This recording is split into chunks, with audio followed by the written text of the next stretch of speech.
Hello everyone! Here we are again! Yeah, it's ServerSmash!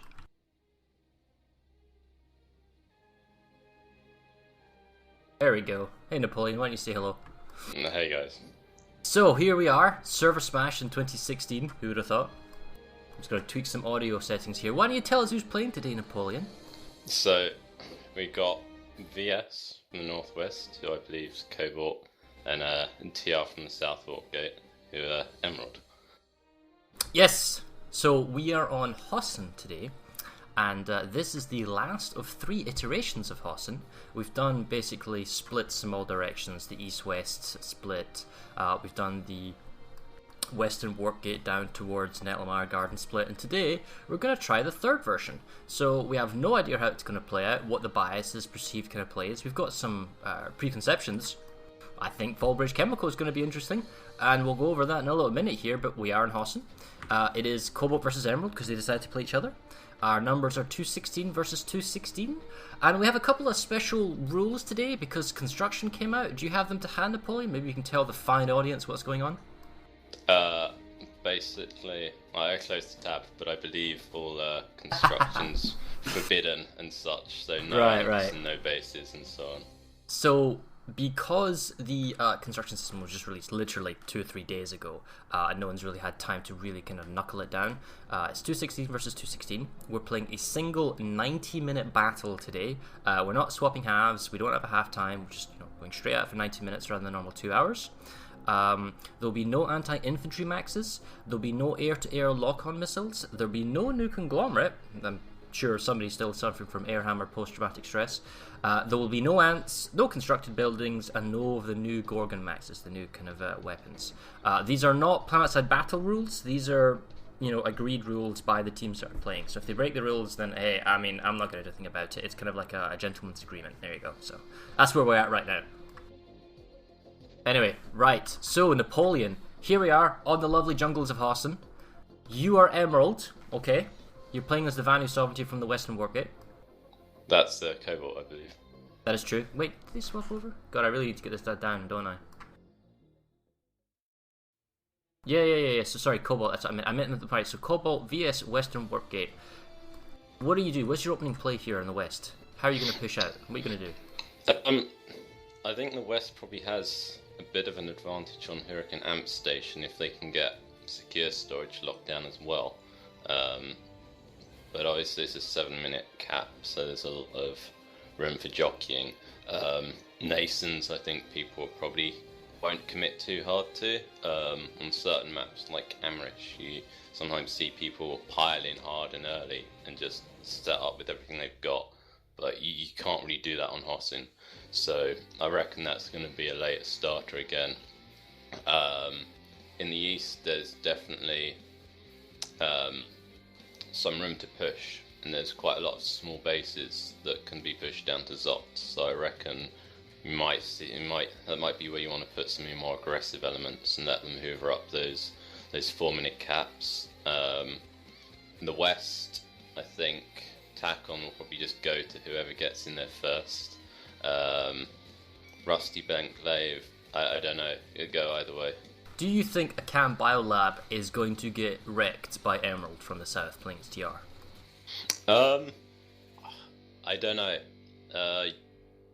Wouldn't rule it out, but you've still got to get through sort of Woodman ASC, and if they get Nasons, I could see it happening more because they'll be a bit more secure in the center. But if they don't get Nasons, I'd rule it out a bit more. Trolls, then they can be capped at the last second, with the exception obviously of Fallbridge and Halcyon Watch on the eastern flank. Those are straight up fights, and you'll see Nason's Defense probably being one of those last minute fights. One thing that got me kind of interested here is, which means Nason's Defiance typically doesn't get a big fight.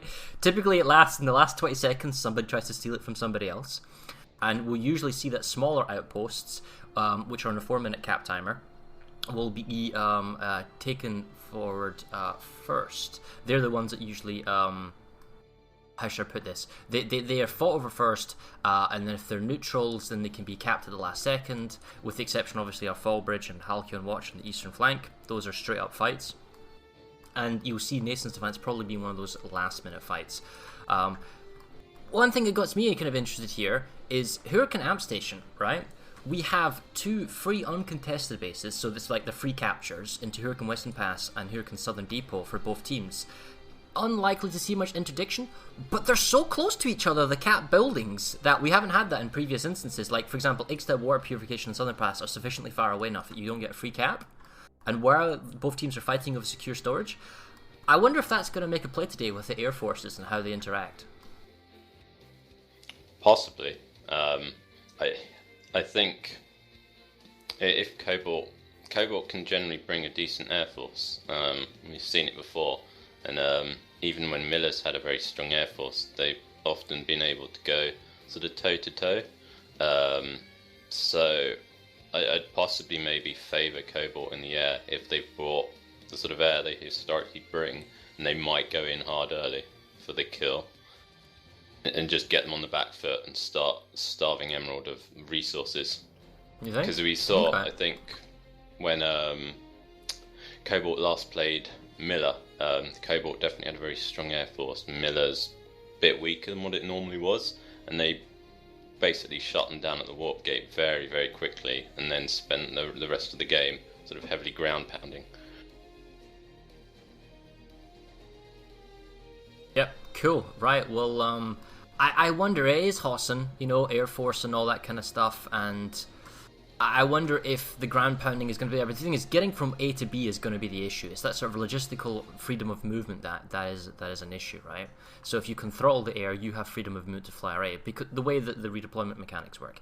But I guess another issue is force multipliers. Hossin is well known for being abused with force multipliers, and we're talking really like proxy rep sunders and all that type of stuff in the point. I mean, one thing that's different here today is that we're actually fighting, while we're always fighting on Nason's Defense, and we have had some fights around the Hurricane Amp Station, specifically at secure storage, Tack on Storage will be up for grabs, Rusty Bent will be up for grabs. We've seen fights on these lanes before, usually on other kind of ways deep into enemy territory, but Bunker J993 and Woodman ASC are up for grabs right at the beginning.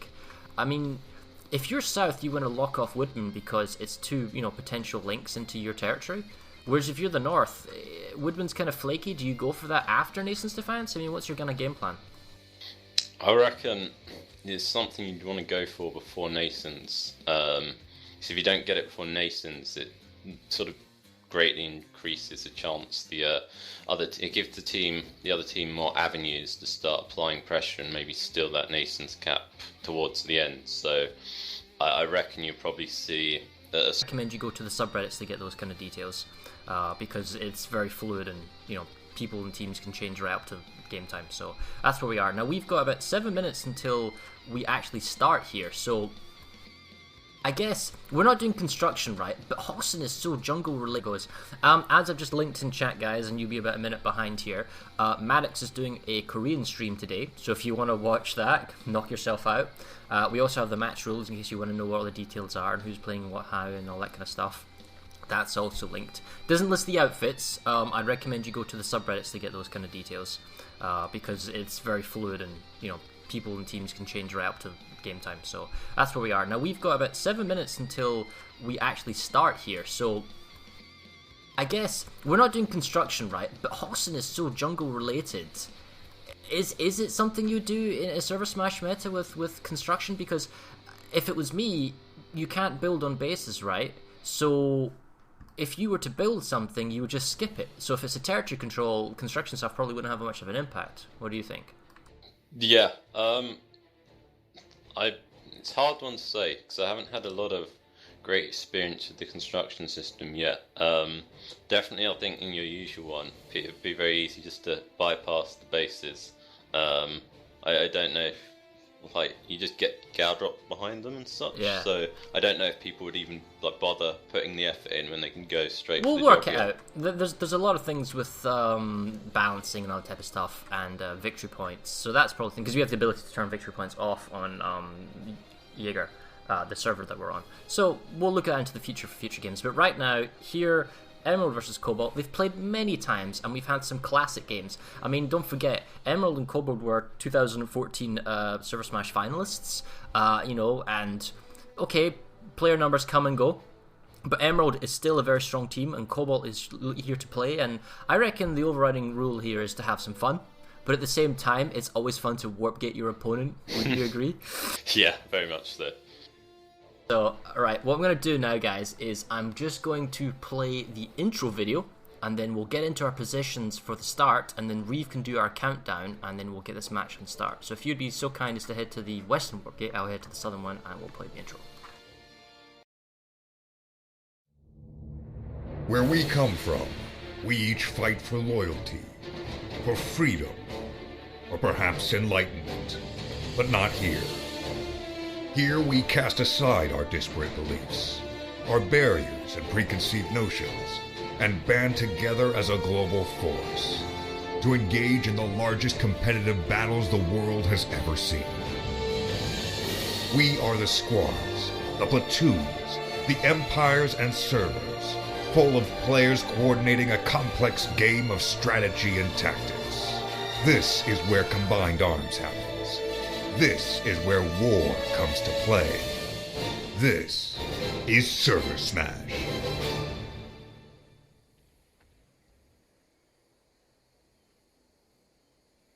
Awesome. Radlock voice never gets old. Right, here we go, guys. We are how far away now, Reeve, from match start? 4 minutes? 3.5 minutes. Excellent, cool. So you let us know when that kicks off and we'll get our game clock up and running. Last minute jitters here, Napoleon. You've been a Force Commander many times. What do you do in the last few minutes before a game starts? Hold on to my nerves. I think the opening sort of first few minutes is always the scariest part of a ServerSmash, because you've made your plans, but you don't know quite how it's going to unfold, and you're always sort of waiting for those parts of your plan to unravel. Calm before the storm, perhaps? Yeah, very much so.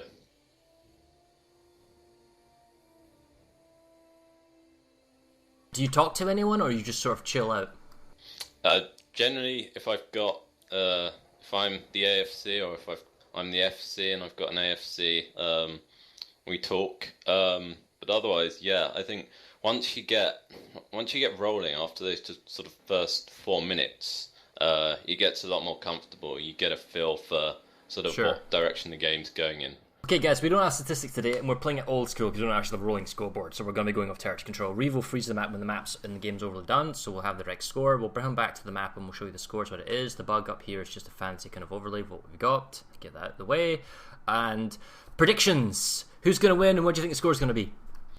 I actually possibly favour Emerald on the ground. I had a quick scroll through the TeamSpeak channels, and I think maybe Emerald's brought a slightly more veteran ground team, but I'd probably favour Cobalt in the air, so it's a hard one to say for sure. I think Emerald will win, but not by a landslide. It's a 90-minute game, it's not going to run away. I reckon it'll be 60-40-ish, something like that. Yeah, I reckon that's a reasonable score. What about you, Reeve? What do you think? The unbiased referee, what does he think the game's going to end up like? I have no idea, because I haven't played a lot in the last time, to be honest. Alright, cool. So we have an undecided and two kind of slightly tentative for Emerald here. So we'll see where it is. What's the timer now? How long we got? This is your referee, 1 minute until game start. There we go, right. So you give us a countdown. I'll start the clock here on stream as well. Minute to go. I guess the overriding rule is when you fly out the warp gate is not to fly into each other and crash, right? Which can actually be quite hard with the render distance. Happens all the time. And the thing is, when you fly to the base that you're going to, guys, it really gets me that everyone immediately bails out their ESFs rather than waits for the other guys to bail out of their ESFs and then shoot them up and then bail out of your ESF. Yeah, it's like even if you're not Air Force. Good asset. Right? Yeah, totally. Alright, well, anyway.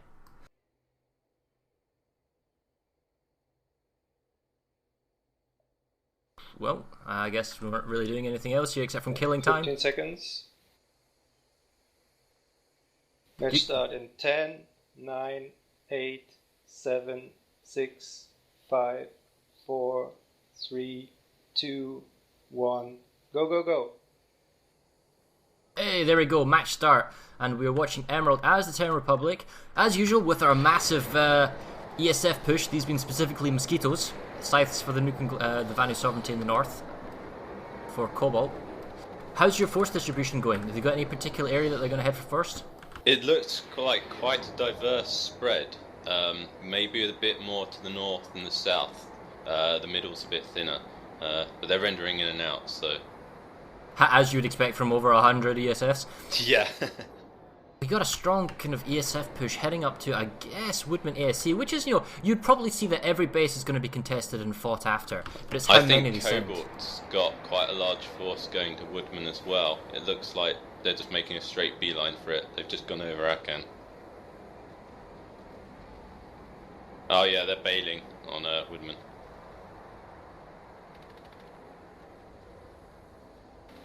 Hey Lambjaw, how you doing? Right, glad to see you message me. Okay, well, start off right away. We see that quite a few bailers from Emerald have dropped on bunker J993. Looks like they've got initial base control, and they've kept some ESFs up above. Probably because there's a shorter flight time. The Scythes are beginning to turn up. It's kind of an air battle going on, but I think ground control and yeah, the vehicle terminals have been hacked from the previous base at Moss Ridge Command, bringing in extra vehicle reinforcements.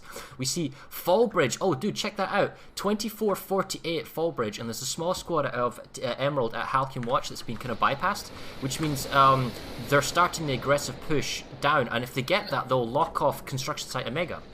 Emerald just dropped in hard with about 3 or 4 galaxies onto Woodman ASC.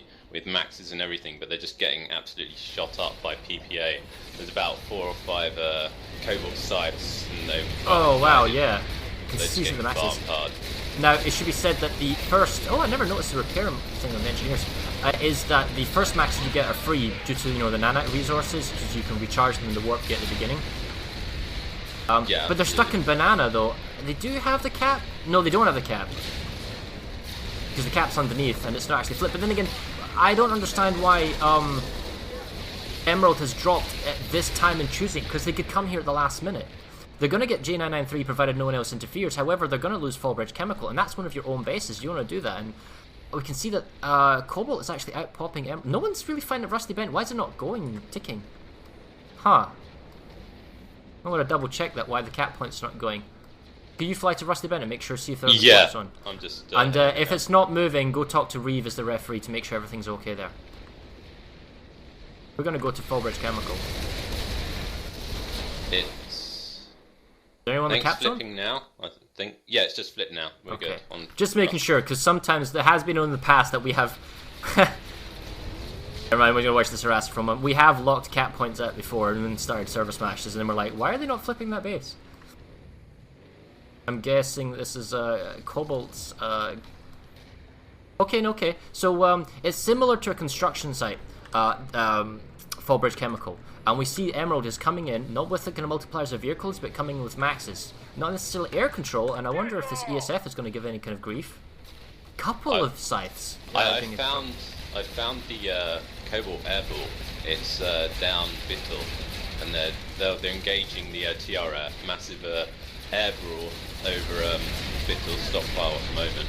Looks like we've got some Goku here, maybe, with the tags on the outfit from Emerald, trying to get their way into the capture zone at Fallbridge Chemical. They've turned up late, but, I mean, we got a Fury Harasser with a Bulldog, twin Cobalt, Cobalt Thunder, yeah. And it's just pummeling them. They got motion sensors up, and they've even got ESF control outside. In terms of populations, up to 62% Cobalt, so they really want this base to go through with 1 minute and 10. Bunker J993 is 50% each with 1 minute to go, so that could be flipped either way. It looks like Cobalt has got Woodman ASC currently, and it's ticking down with 1 minute and 20 to go. However, Emerald could come in and steal it. Who can secure storage? Looks like that's all Emerald, and they've totally left the 2 outposts, and it looks like Emerald has got set up on the amp station, not any other team. We see Emerald is also pushing Rusty Bent Glaive, and even though they are out-popped, are forcing through Tacon storage, which actually I kind of want to go see if I get there over quickly. I gotta say, it looks like the Cobalt Air's sort of doing better than the TR Air at the moment. Still fairly even. There's a lot of sort of render range, sort of hover sniping. but VS seem to be holding it better, and they're very close to the TR Warp Gate now. Well, capping tackle and storage offers the ability to spawn in on the spawn room, but it doesn't change the siege nature of the base. They are still slightly out pop, but I wonder if the spawn options now for Cobalt will be reduced. Woodman ASC is ticking down now to 24 seconds. To be seen if he can get captured, and it's 10 seconds until Fallbridge Chemical. We don't know if that's going to be changed. Bunker J993, that was an Emerald cap. It's now Cobalt cap, so they've actually come in and dropped on it, and they're stealing it off of Emerald. Really hard to keep pace with everything. Yeah, they've dumped a whole bunch of population on J93. So J993 is a stolen base, and construction site Omega is now cut off from both directions. That's crazy, right? And now construction site Omega is ticking down. Fallbridge Chemical is captured by Cobalt. They don't have anyone at Bridgewater Shipping Yard yet, but that's actually quite a cool base to fight at. That's a potential that can go at. Woodman ASC is also captured by Cobalt, whereas in the south we're seeing more of an emphasis on Emerald. They've got Hurricane Secure Storage, they've got Southern Depot, they're fighting for Broken Veil right now. However, they're currently being pushed into extra power regulation from Woodman ASC, but it looks like it's really just a stealth cap. And the last base that's up for grabs, small base, is Rusty Bent Glaive, which can be stolen, so we're going to fly over there and check it out. Oh, the TS overlay, apologies about that. Yep, got it. Looks like the Emerald Air sort of rallied a bit, and they've pushed the VS Air back off over Rusty Bent Glaive now, so TR Air coming in the last sort of 30 seconds on Rusty Bent Glaive. I just got distracted there. Forgot to turn the stupid TeamSpeak overlay off.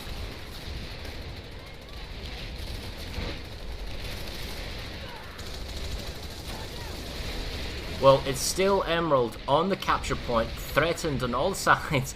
Oh, actually, they're up to 64%, so they've done a reinforcement push.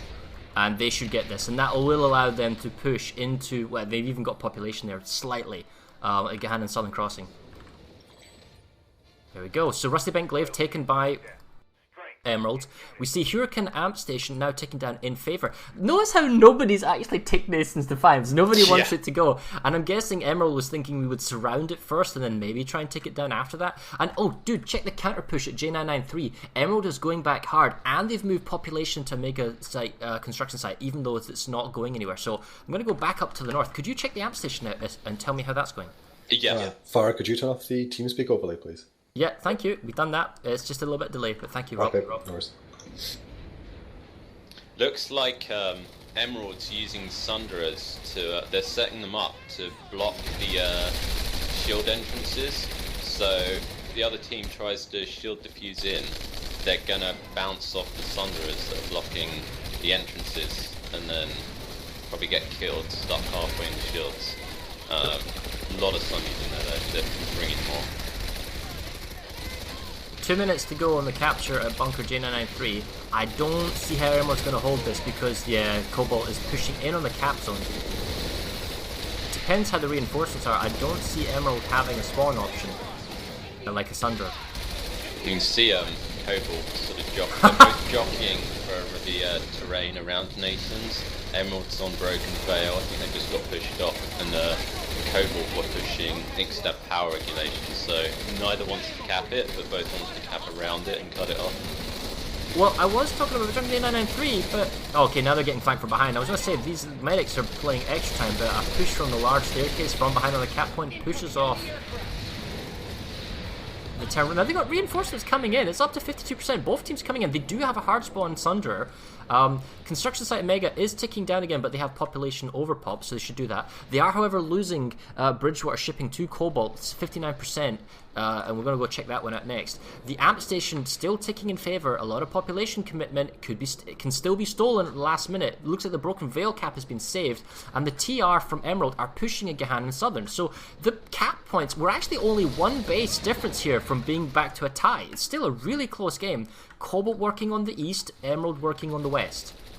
I gotta say, I think Emerald have made a mistake at the Amp Station. They're set up inside all the Sunderers, but they've ticked down the shield generators. So now those shields are going to be down, and it's going to be very easy just to shoot the Sundies from outside the base. And there's a lot of seeing more and more sort of Cobalt Air start to show up at Hurricane Amp Station. So they are aware of the danger. And at the same time, Emerald are pushing that far western lane. Again, southern crossing. They've been inching towards it for a while. It's slightly out popped, and they're still ticking it down. So.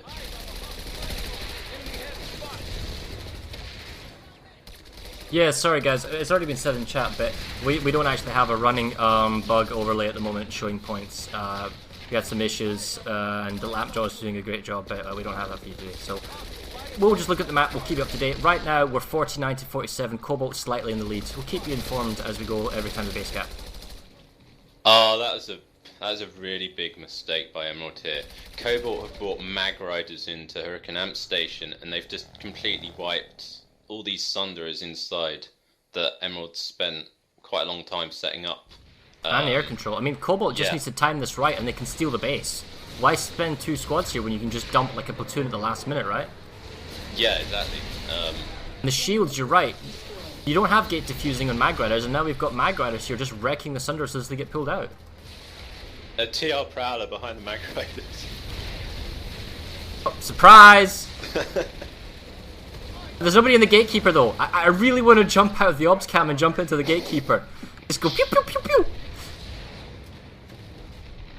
I can see the first signs of sort of stragglers of BS infantry around the base now, so...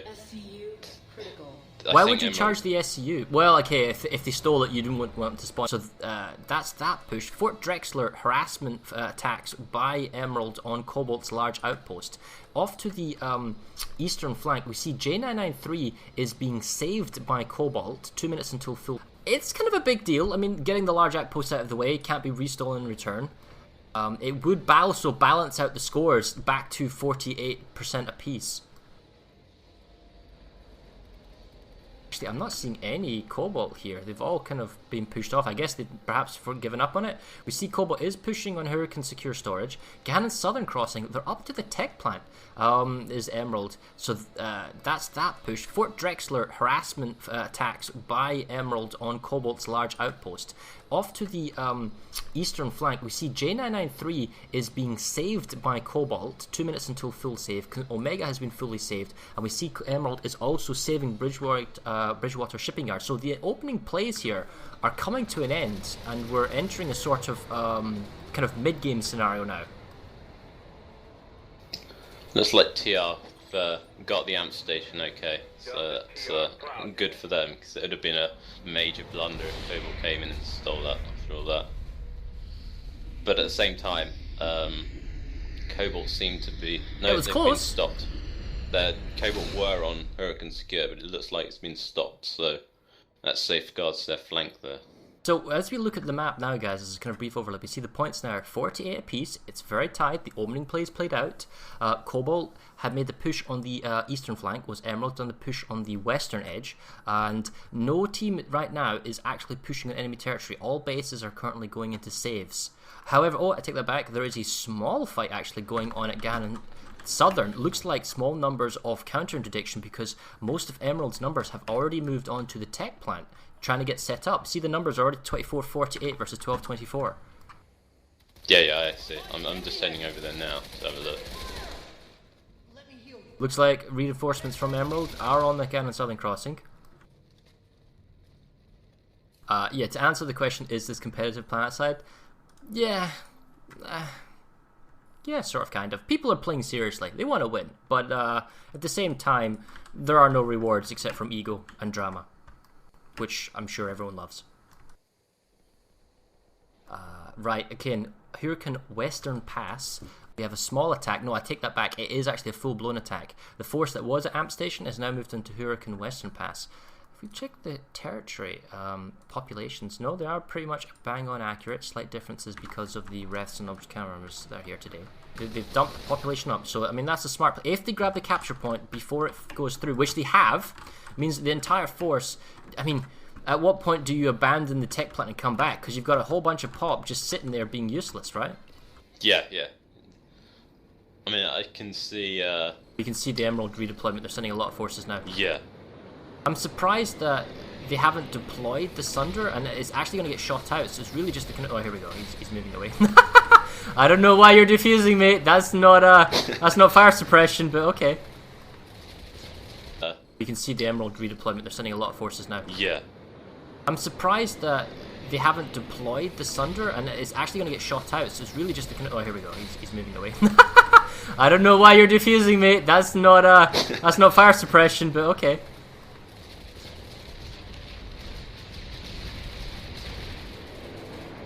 Yeah, so if you're wondering, all the characters on Jaeger were given to us by the PSP devs if you're new here. So this is an event community server, and we have all the accounts, we hand them out to players, and the accounts have lots of certs, millions of certs, and you get to kit out your character as you'd want, you know, guns, add-ons, equipment, that type of stuff. And there's no interference from live server play. So it is kind of an enclosed environment, so you could call it semi-competitive.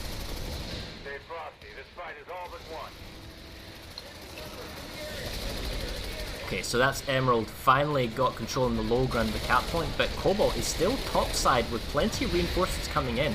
35 seconds until the tech plant can be flipped, and then these VS forces are going to be out of, they're on the wrong base, but they got so many guys up top. All they need to do is drop down, and yeah, they're going to get it again. Wow, the reinforcement numbers are dunking in. They're up to 24-48. I think the Emerald is just going to have to abandon the tech plant properly and just come back here full.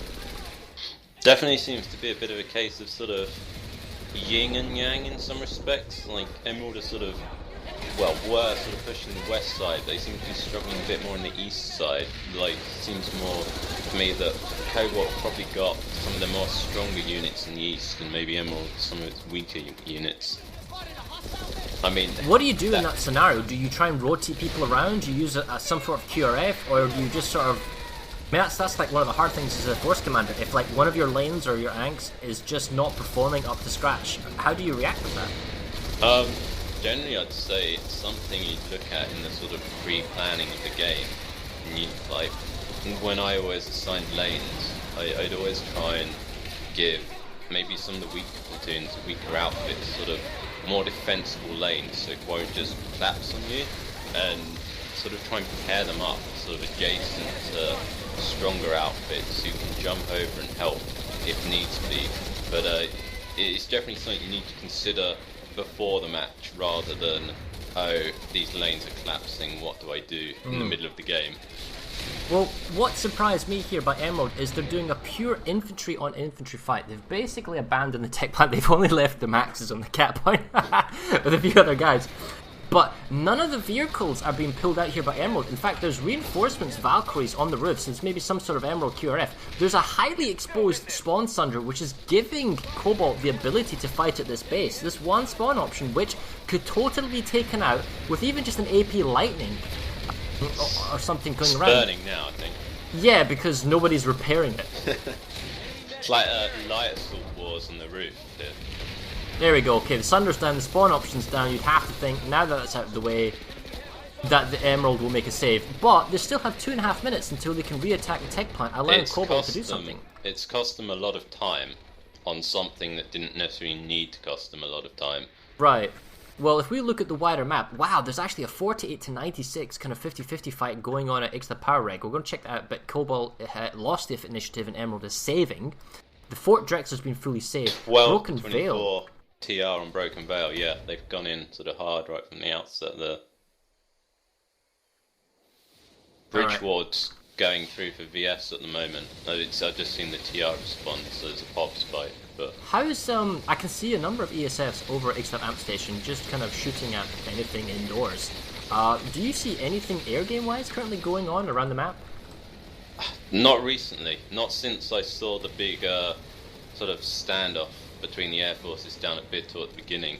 There was a huge TR commitment to Power Reg a minute ago. It's up to sort of like 48-96, which is a lot of people just sinking to the base. I'm going to head over to the eastern flank. We're going to have a look at Bridgewater Shipping Yard again because it is 1 minute to go. If you check Broken Veil for us and just see how that's going on. Will do. We can see a couple of Emerald ESFs. Cobalt is in control of the capture point on Bridgewater Shipping Yard. We'll see whether or not Emerald, because this looks like mainly infantry fighting right now. And Emerald does have the air control. They do have ground. VS just, I think, looks like a Gal drop reinforcement from the VS pushed Emerald off Broken Veil, so that's secure now. A few air support sides coming in as well. And it looks like Emerald is also going to make a save on the 33-second marker by Goku and perhaps some others on Bridgewater Shipping Yard. You can tell by some of the tags. Even some Valkyrie reinforcement drops.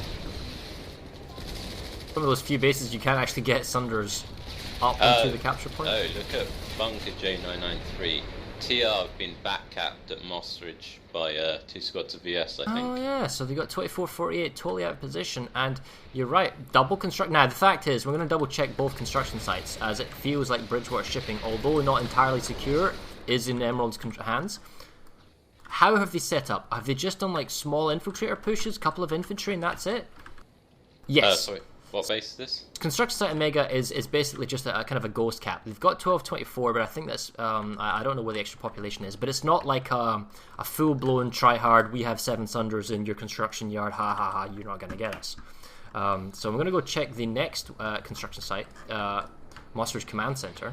Found the 2 airballs at Fort Drexler. Emerald Air coming in to engage the VS Air.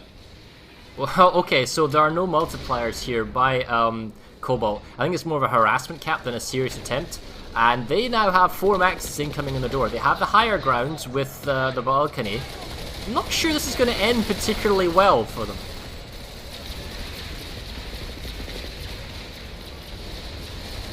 They just don't have enough heavenly weaponry. Alright, this is going to be interesting. Here we go.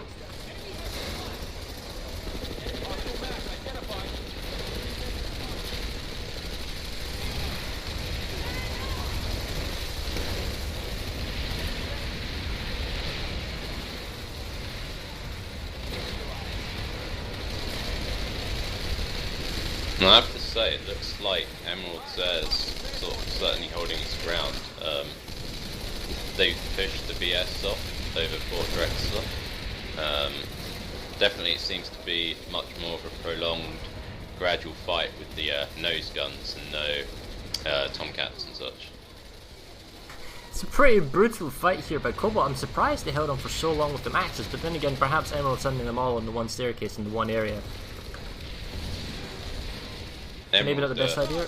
Straight back on Broken Veil, I think. It sets. Oh, they've gone up to 24-48 on Broken Veil, so they are committing there. I'm gonna go and have a look. Oh yeah, construction site Omega down to 40 seconds as well because the TR is unable to spawn in.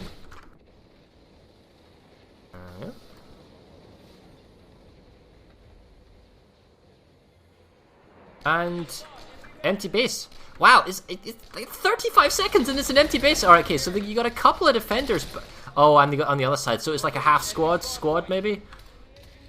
25 seconds to go. Heck, I think they might actually capture this, and then that's going to be really awkward because it basically locks down J993 and Fallbridge because Bridgewater and Moss Ridge are under cap. You can just leave immediately in the next 14 seconds. I've found some TR harassers at Broken Veil just under the landing pad, and they've got Furies looking towards the one of the jump pads. And I can see the PS defenders starting to stream in now, but they've completely bypassed that area and they're going. Where's this? Broken Veil. Problem is, it's 24-48 TR, but I'm not seeing a lot of them. And their actual defense on point seems quite thin. Oh wow, the ESS, yeah, the Air Force has turned up your Cobalt. They're getting rid of the spawn option of Emerald. This is the one Sunder on the high ground. And now they're just pounding on the roof, which will allow their infantry or anyone else just to get up closer. And here comes the infantry across the bridge as well, onto the roof. It's just going to allow them to kind of press down on top. It seems like a bit of a passive push. Well, on the one hand, if they go outside, that VSO would just turn up and kill them. So I wonder if it's just sort of trying to needle the BS, make them react, buy some time on the bases. Having said that, territory control is in Emerald's favour by 3%, so even though it looks to me like VS may be playing a bit better, slightly, the TR's still got the territory control lead slightly.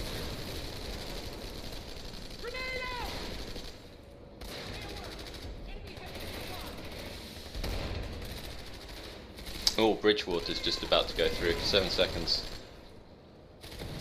Oh, what's this? We might actually have an overlay from Lambjaw. Yeah, that's to save anyone, Broken Veil. Bridgewater went through. Sorry, missed that, guys. So, Cobalt's persistence has paid off, and now they're pushing on Moss Ridge. It looks like the pressure from Emerald is on the west, isn't necessarily going anywhere, and they're being counter-pushed again in Southern. They are trying to go for Fort Drexler, but it's still 5 minutes and 20. The push repeatedly on Broken Veil Gaslit isn't going where nobody... Am I right by saying that nobody has gone for Nason's Defiance? Is this true? I mean... this is something that probably needs to be checked here. I mean, no one's brought this to attention, and I'm concerned here. I'm going to go check the cap points. Oh, wow. It's one apiece. The cap points can be flipped. It's just the, you know... Nobody wants to actually set the base off. And get the ball rolling, yeah.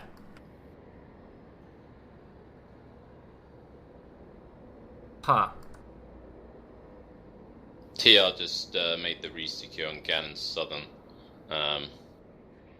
But I can see a load of VS Sundays coming in from the north, so they're going to keep the pressure here. I think they're going for the slow burn on Fort Drexler TR, like it's been cooking for a while. And I don't think VS has managed to make the full resecure. So it's stalled out now, 50-50, but...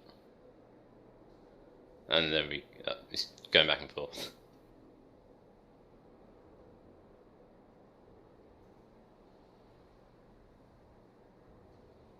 Yep, no, I'm just having a quick little chat here with Lampjaw, trying to get you guys an overlay. I'm going to go to Moss Ridge Command Center and just watch this out, see whether or not Cobalt can apply pressure. And this is where it looks like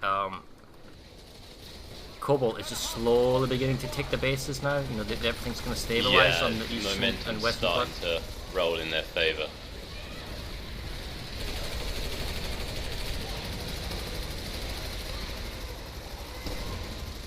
You know, I haven't seen too much of the air, but when I have, it seems like Cobalt's air is where it needs to be at the right time. When there's a resecure, they come in for the air to ground, they blow the spawns and so on. TR, I haven't seen much in the way of air to ground support. They go toe to toe with the VS air, and they hold their own, but they don't seem to be impacting the ground fights so much. Beyond just keeping the VS there away when they can. Okay, well, I've not normally done this on stream, guys, so... But, give me 1 sec here, I'm going to try something out.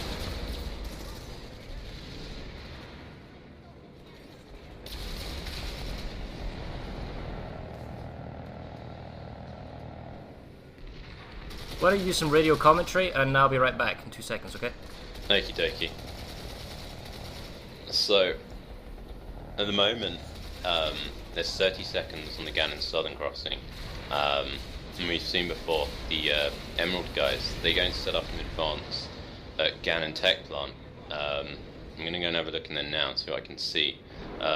Problem is, they're not getting the point before Cobalt reflips Southern Crossing.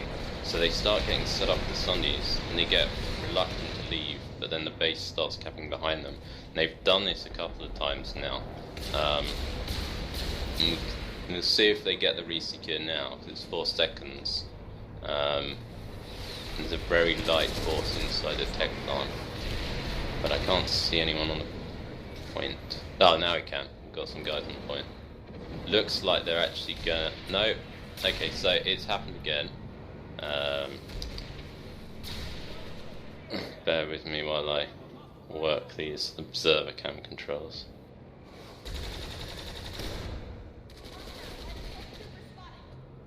So, time and time again, they put advanced forces into the tech plant, they pop sync themselves almost with a very small force, and Cobalt just comes in back, and they get Ganon Southern Crossing going again. And it doesn't matter that they don't really get it, because it just ties up this quite large TR force now. Okay.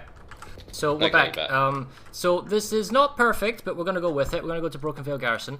This is the overlay from Lampjaw. The point system you're seeing on the top isn't actually territory control, it's number of bases held. So we'll see how that updates and moves, but it shows you who's on what faction and what the score pointings are between the teams. So we'll see how this goes, guys. If it works, everything's fine. Nason's finally ticking. They've finally set it going. I see that. Maybe they realise they need the extra kind of base control. So anyway, as I was saying about the overlay, guys, we'll see how it goes, we'll see how it runs, and then we'll decide if we're going to keep it up, right?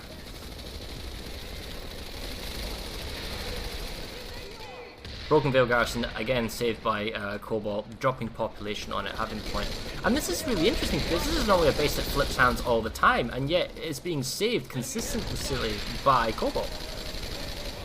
I reckon it's partly that TR don't get sort of properly set up hard on it, but it's also the VSR makes it very hard because they can just come in, wipe everything outside, and then all you're left with is that infantry force on the cat building, and the Cobalt can see, oh, they've got 2 squads on there. It's the same 2 squads every time, and they come in for infantry resecure, and then it's back to square one. It seems like TR really sort of stalled out on the western side.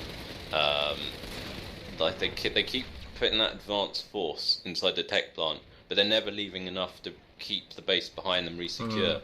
And it's like we see Bravata. Bravata's now been fought over, and it's kind of like that awkward 50-50. And there's also Drexler. Although to be honest, Drexler's getting to that 3-4 minute marker. When it hits 3 minutes, maybe that's when you start dumping population. We see that there are no TR forces at Nason's Defiance, so the VS could steal that. Emerald really needs to take Nason's Defiance if they want to open up kind of a front to threaten Cobalt again and get some points back. Gahan and Southern Crossing is being saved, so I mean, this is good for Emerald to kind of make sure that they don't get counter pushed on their western front that they're pushing up with. I think the danger is, and the mistake people sometimes make, is that you have the 3-point bases where you think it's 7 minutes. I can let this burn for a while.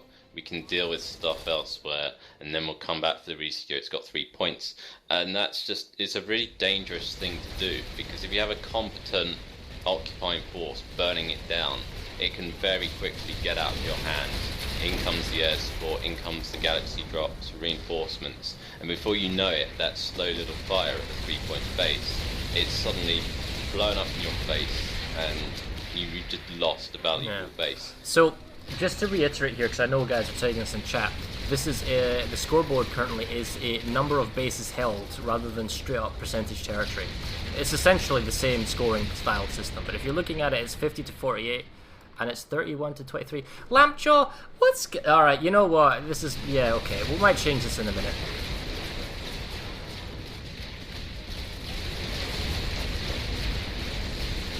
BS really making their presence felt at Fort Drexler now, and they're just coming in, killing the TR Sundays, and it's what you want really, because it's a base that's very, very vulnerable to air support. And once the air comes in, you lose the ability to jump your forces from point to point, so it's still ticking in TR's favour, but it will be a resecured soon. Well, we're currently watching Fort Drexler, and the Emerald attack that was going on is being kind of badly mauled by a overpopped Sunder combination, just beating it around, holding the control of the outside, and slowly, isolating the capture buildings and taking one back at a time.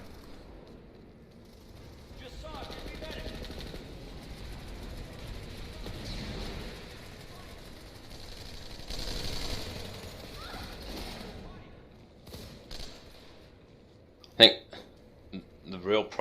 one of the real problems for Emerald here is that they've got very few attacking opportunities going on. I mean, that entire eastern side of the map is just ticking on TR bases, and even if they get the resecure, it's still 3 minutes. Yeah, well, Broken Veil is... Oh, finally the tech planet's ticking down on the western front. That'll be in Ganon, I think. Yes, but it's kind of a thing. Broken Veil is 1:50. Now, ignoring the score in the top-hand left corner, guys, because I'm going to go back to the percentage in a second. As we see here, it's 50 to 48. There's actually only one base between this. And as soon as the Nason's Defiance, which is up to 2 minutes, notice how they're letting it tick down to TR, but they're actually only VS populations there ready to flip it? Yeah.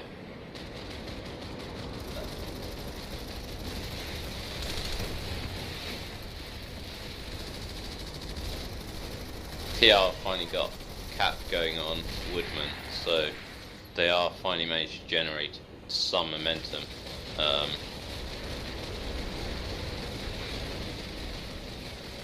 going to go and have a look at Rivata PMC, because I think it's something they need to nip in the bud, because even if the VS don't take it, it just ties up that entire lane. They cannot attack, and they really need some attacking opportunities here to get the momentum turned around and generate some pressure.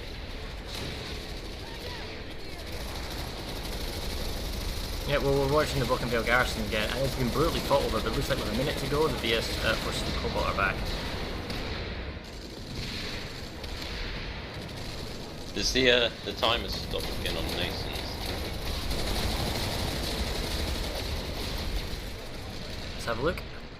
Having said No, it's that, back to 2 minutes 20, 2 minutes 30. I'm going to go check out Nason's Defiance. And the fact is, Emerald are applying a lot of pressure on... Fort Dresser's been saved, but if they get Nason's Defiance, they push this up to a 50-49. Zot's North is being saved, so that's not a silly thing, but the fact is, all they need is a one-base push, and Woodman ASC and Broken Veil... Sorry to cut you off, here's something. Can Cobalt come in and steal that cap on Nasons if the timers are burning on their Broken Veil and Woodman? Because it's 50 seconds to go on the base. They won't secure the links. I think so. I mean, A's flipping right now. We'll find out if it turns VS. Yes, they can. They can. Okay, I think it's like, if you get the points flipped, then it'll still count as you being able to cap it, even if your bases are going behind you. Oh, here comes the pop spike. You can see the... I think I'm going to go and have a look at Nasons, because it's like they're starting to drop on it now. Yeah, both teams are up to 24-48, and we can see numbers are coming in here from both teams. ESFs galore are turning up, and we got Galaxies dropping the points. Cobalt are the ones that are dropping all the cap points here. Oh, yeah, it's 25 seconds. But look, Emerald is now turning up. They're flipping the Alpha control point, but they still need 2 more cap points. I think Charlie's going...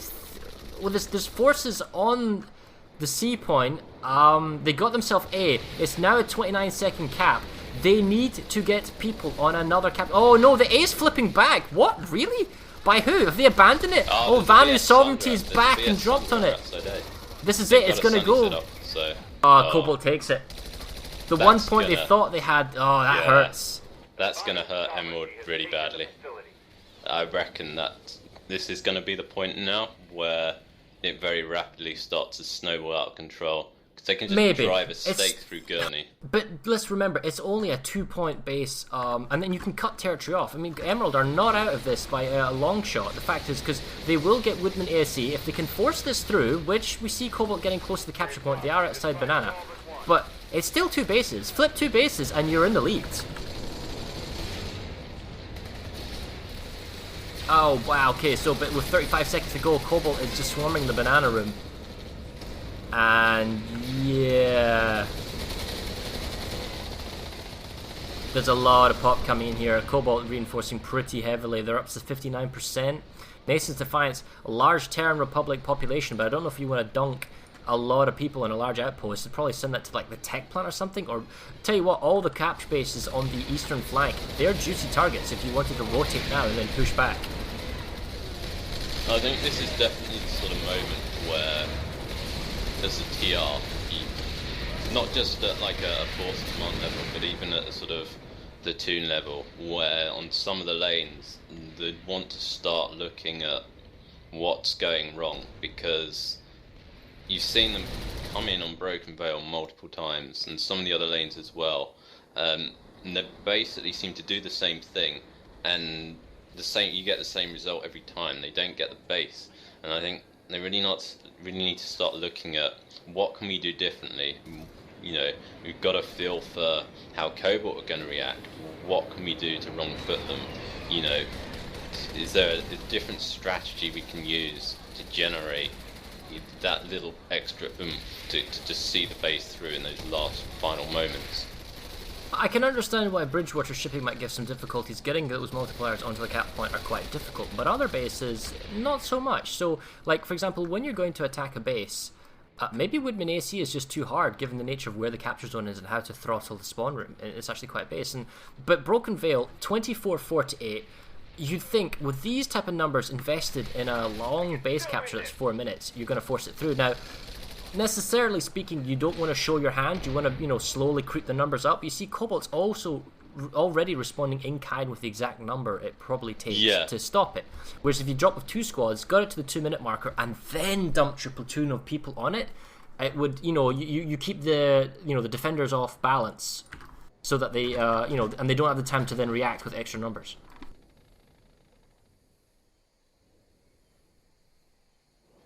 It's a sort of situation where those outfits that excel at sort of equal odds fights really earn their keep, because they're very self-sufficient. They can go in and they can do a point hold, and they can win that 50-50 fight long enough for to bring your extra guys in to counter the inevitable defender overpop that will come in when it gets to sort of 1 or 2 minutes left. And one of the things I'm seeing here is that Emerald is attacking Broken Veil, and it just seems that they're holding the building and that's it and no more. They're not trying to control the outside of the building with Air Force, and Cobalt was able to fly in Valkyries, land on the roof of Broken Veil, and then just dominate the internal of the building slowly over time. And they've pushed the base back, even with that large population. I think that's like one of the things where the Air Force impact is really making itself known, and I don't. It's hard to say who, in terms of the air-to-air, is getting the upper hand, but Cobalt are always on point with their air. It's where it needs to be at the right moment, at the right time, whereas TR Air doesn't seem to make its presence felt. They jockey with VS Air, they hold their own, but they don't impact the ground fight, which is what you need to impact if you want those bases. Well, currently, oh, here we go, it's actually going through. The tech plant's down to 3 minutes, and the SCU has now been charged. 2 minutes until spawn goes. Oh wait, no, it's going to be saved. It was a one-on-one heavy assault fight there. Still 2 minutes 40, and they see Emerald's Air Force is actually the ESFs that was in control. With regards to the rest of the map, Broken Veil has been saved, Nason's Defiance has just been harassed. Woodman AC is actually 1 minute and 30. The Bridgewater shipping fight has moved back to Knott's Garden, and the Bravata PMC is about to be saved, although there's some VS numbers there. I'll check Woodman AC in a second, but...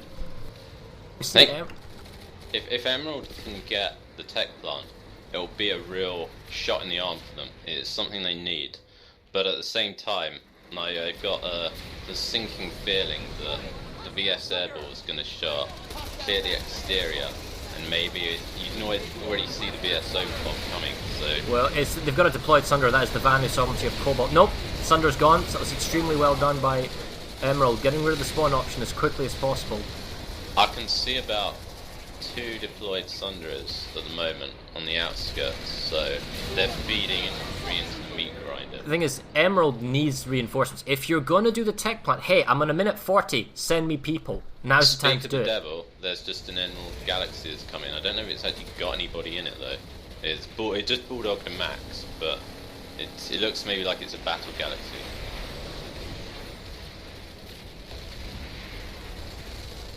I have to say, I'm rooting for Emerald, but that pop's just going up. No, they've lost the balcony now, that's the problem. And they're getting overwhelmed on all sides. The spawn option's still up. Oh, wait, don't get me wrong, there's a large amount of tempo play. They can come back to the tech plant, and they've still got like 5-6 minutes to get this off. But they're not going to get the tech plant right now, not with a big dump of reinforcements. You can see it's Cobalt that's getting the reinforcements, not Emerald. Yeah. On the positive side, though, it has brought in a lot of VS reinforcements. and that's less people on the other lanes doing damage. Is it though? Because look, I mean, yes, technically it is, but Woodman ASE, it was stopped, isn't going anywhere. Not Zotz isn't going anywhere. Bravata's not going anywhere. Broken Veil. Look, the population imbalance from the tech plant is at Broken Veil. Had that population been at Woodman ASE, you might have forced that base through. So I wonder whether or not the manipulation of your population to the right base at the right time is being used. It's great that you've got pressure on all these lanes, but if it doesn't convert to valuable base flips, it's just not, making the difference. You see, like, whoever Cobalt have on that Bravata PMC base, it's close enough to a 50-50 fight, and they're burning it down every time. And it's like, it doesn't matter that they're not getting it, it's just buying so much time on that lane and being a continual thorn that draws in TR reinforcements. And again, Zot's burning down again. Alright, so we're back at Broken Veil, okay? We've tried this like 9 freaking times today, and here we are again. We see twin proxy rep Sundays and a harasser coming along on the main road. There is a stealth sunder set up around the capture point of A, giving spawn options. Numbers are inside the building or on the roof. You have to know what's going to come. You're at the 2-minute 20-second marker. You know you're going to get Valkyrie dropped. You know you're probably going to get ESF dropped, and population of around 2 squads are going to drop on you. So what do? I think, Galaxy. It's something that's hard to correct once the match is in play. It's the sort of thing that will come up in the post-game debriefs, which is getting your air to work in close coordination with your ground, so that when it's already gotten resecured. Well, they dropped a single galaxy. Now here comes the second galaxy. There's the third galaxy. See, I really think, like, to get Broken Veil to go through, TR need to get their air working in conjunction with their ground, at least to buy time, because what's getting this base every time is the galaxy drops. They come in, and it's not like Cobalt has the advantage galaxies. I mean, the fact is, Cairn Station, which is the galaxy terminal puller, is in the hands of Emerald. I mean, if Cobalt was to pull galaxies, they do it from the warp gate.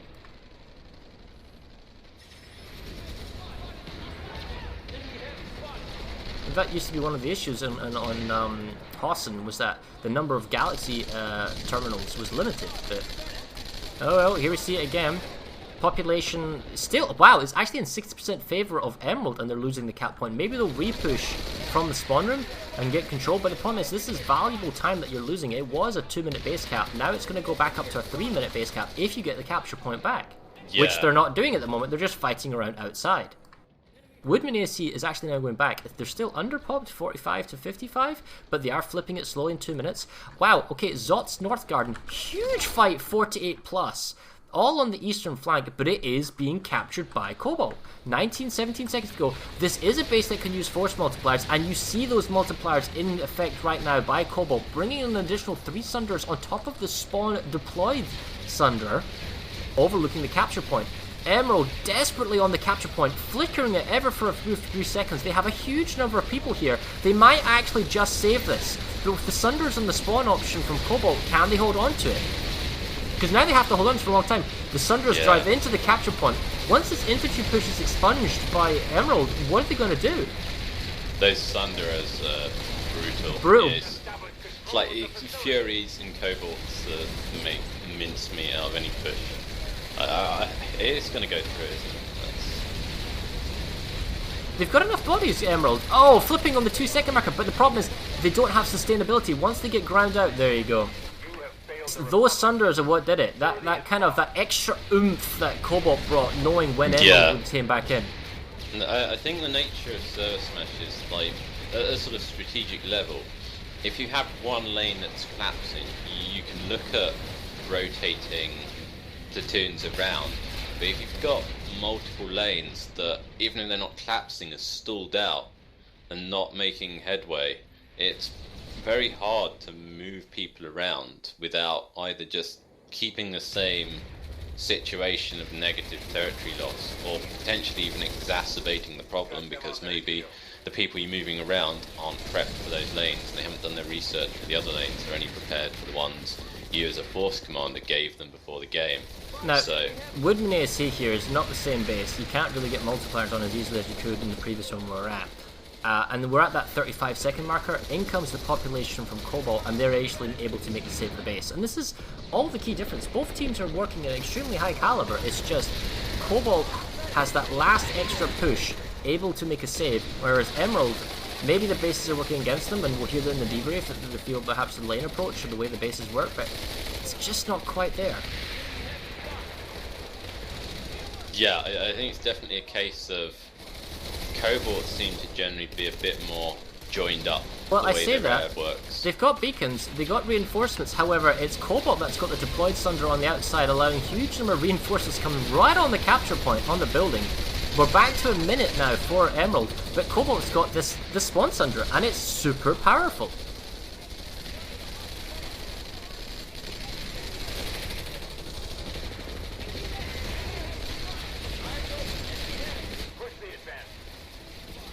I think it's probably the sort of point now where if you're on a lane and you've been grinding away at it for like half the match or something and you're not getting anywhere, it's where you get that sort of sense of mental fatigue starts to set in, as well as maybe your resource start getting depleted. So it becomes not just a literal uphill battle, but it becomes more of a psychological one as well, when you gotta keep sending your guys into the same fight at the same base, the same result. It can be quite demoralizing. You know, people get a bit lax, stop paying attention, you get more and more mistakes, and it becomes a very unpleasant situation to deal with. Mm-hmm. Well, it's one thing to come as infantry only and then try and take a base, but alright, okay, so look, Moss Ridge Command Center, okay? TR's making a play back on, and they're also doing Zot's North Guarding, but they're making a play on Command Center. They're also making a play on the tech plant that looks more of a harassment, and it looks like they're making a save on Gurney Dam, and they're back on Broken Vale. We're going to go check Moss Ridge. If you're going to attack Moss Ridge, right, you have a couple of ESFs outside, there's no fighting on the lane, you get set up, you bring in Sunders. You bring in Sunders on the cap building, and then you... Now, I could be wrong, let me check the bridges. No, you can drive a Sunday up there. And you can drive a Sunday up there. The guys just don't know how to drive Sundays up, unless this guy's going to pull it off. Don't worry, PSBX0330TR. We're only everybody's watching you fail to get up there. Not to mention you're not a proxy rep, so you and your buddy are not going to really do much. And this is kind of the thing.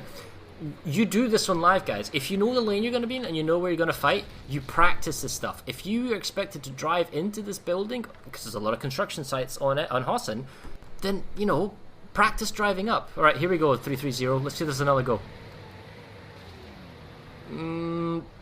Maybe? No? Yes? Oh, he's getting there! It's definitely one of those things that if you practice it a little bit, it becomes very easy to do. So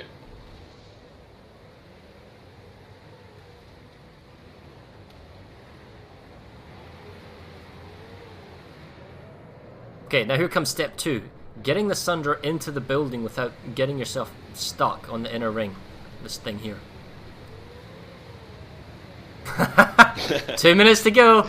They got 24 to 48. I'm in the line. And they're also getting Zot's North Guarding as well. Actually, wow, that's a huge flight, 48 plus. You watch Moss Ridge. I'm going to go over to Zot's and check this out. okie doke. Okay, so exact same tactics employed by Emerald this time as if the Cobalt. The base favors force multipliers, and boy did they bring them. Lots of Sunders. You need to keep them up. You see Galaxy drops and kind of AV work going on to the Sunders, but this should be enough, with 2 minutes to go, to throttle the cap point. So long as the population stay roughly 50-50, in fact they're in favor of Emerald here, this base should go in favor of Emerald and they should take it back. Here comes the VS redeploy on Moss Ridge now. They've brought a couple of defensive Sundays. I think one's one's dead. Oh, that was smart. The TR anti-tank mines the vehicle garage where people often go and set the defensive Sundays up. So the Sundays VS have pulled, they're all dead. The TR have a prowler down below as well, interdicting anything that rolls off the vehicle pad. I think they keep this up, it's 50-50, but it looks like they've got got enough to hold the point for the last 45 seconds. So, be a TR base gap for once. Well, Cobalt is showing... well, they're going to get pretty brutalized here at Zot's Northgarding. Emerald is showing very well how, with the right base and the right tactics, anyone can take the base. And they're doing an extremely good job here. And very large numbers, but they're going to take Zot's Northgarding. And the Moss Ridge, let's go double check that out. I'd be very surprised if Zot's doesn't go through. 17 seconds ago. This is a double base backflip, so Emerald getting straight back in this game. I love the harasser that's up on the side. I have to say, it's quite good at Moss Ridge to finally see a bit of sort of like tied in TR air to ground support. You've got 3 Mossies doing laps of the area. You've got a Prowler interdicting anything coming off the vehicle bay. So there's a Moss Ridge goes through, back into Emerald hands, and now we see Zot's Northgarding about to go back into hands, and Emerald swinging straight back into this game. It's still a, we'll get a double check this in a second here. I think it's still a 2-base flip for Emerald to take the lead. There we go. So Zot's Northgarding now captured. Now, Bridgewater is a difficult base. It's mainly an infantry fight. We'll have to see how that goes. Bunker J993. We see Emerald. They did it earlier before they attacked it. It's a little bit tricky with getting multipliers into the buildings and whatnot. To be seen how they get that. Woodman AC hasn't been going very far, and Broken Veil has been saved again. So that's not necessarily going to go anywhere. We see a small harassment force going for Nason's Defiance. Fort Drexler, just harassment fighting. So long as we're fighting on Drexler, we're not fighting at Tackle and Storage or other bases. Because the risk is if you lose Tackle and Storage, you could lose Root House Distillery and then get cut off on your push up to the tech plant. So if you're Emerald and you want to make progress, Bridgewater Shipping Yard, Bunker J993, Woodman AC and Broken Veil are all prime targets to get that one base. It is a one base flip. We see Cobalt is on 50% and Emerald is on 49%. This is a one base game right now. How much time left? We have 33 minutes and 30... I'm going to wait a few seconds here. 3 seconds. So very much a case of game still for taking. Absolutely. VS are coming in for the counter-attack on Moss Ridge now. They've got their air ball in the general vicinity of the eastern side. They're bringing in Sundays, but this Eucas Prowler is doing a pretty good job of tearing anything up that comes in. But he's now getting shot at by scythes. Broken Veil has been saved. Surprisingly, Ixnab Power Rig has been saved in the 2-minute marker. Woodman ASC is being saved in a 1-minute marker. Tempo play means that Woodman ASC can't necessarily attack Moss Ridge for another minute. We do see there actually are some population numbers of VS, maybe they're trying to get in. However, Bunker J993 is going through, although it's only small numbers. Bridgewater is where the main fighting's at, and we see... Ixnab Power Recognition. Oh, it's just been stopped by TR. Yeah, it's been saved, yeah. See, Cobalt's Air Force has actually turned up in reasonable numbers over Bridgewater Shipping Yard, and it's such an open, exposed base. TR from Emerald has got some Sunders, they have got a Prowler, and they have got infantry at the cap point. But with all this Air Force, I don't see how they're going to last for much longer. Plus, there's some Sunders from Cobalt hiding underneath on kind of the tunnel section. I wouldn't want to be Emerald on the cap point right now. You're just being sodomized by rocket pods. I gotta say, it looks like Emerald are starting to generate a bit more momentum. It's going to be interesting to see if they can keep it up. But Ixtab Power, is that going through for VS still? Ixtab Power, I can't tell. Yes, it is, which is weird considering the number of population they've got there. I thought they got the resecure, and then it's going, and it's 40 seconds. Well, G993 has been saved, Bridgewater's been stalled, Broken Veil isn't going anywhere. Hurricane Western Pass is actually taking back the way. The tech plant's been attacked, and now I am going to go over to Ixnab Power Rig, just as you said.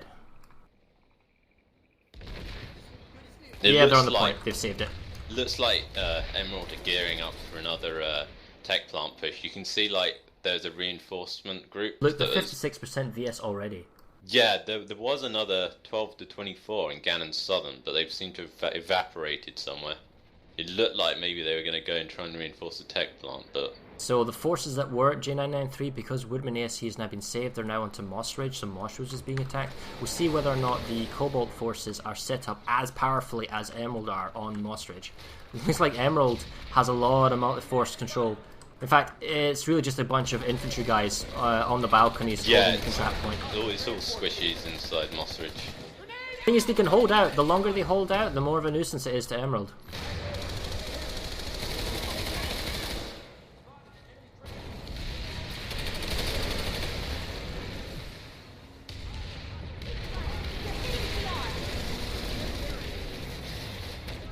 Oh, Yuka, Sunder, Drasser.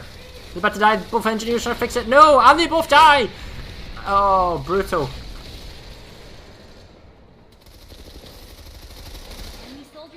Okay, so, cap point then? There's one infiltrator here somewhere. There you are. I see you. 30 minutes until match end. 30 minutes.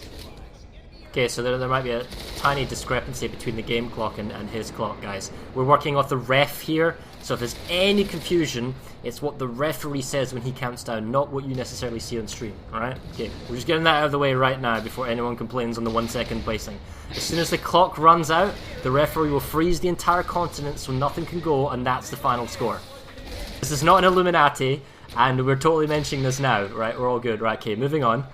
With a minute to go, yeah, it looks like the base is going to be saved at Moss Ridge. J993 is about to be saved by Cobalt as the VS.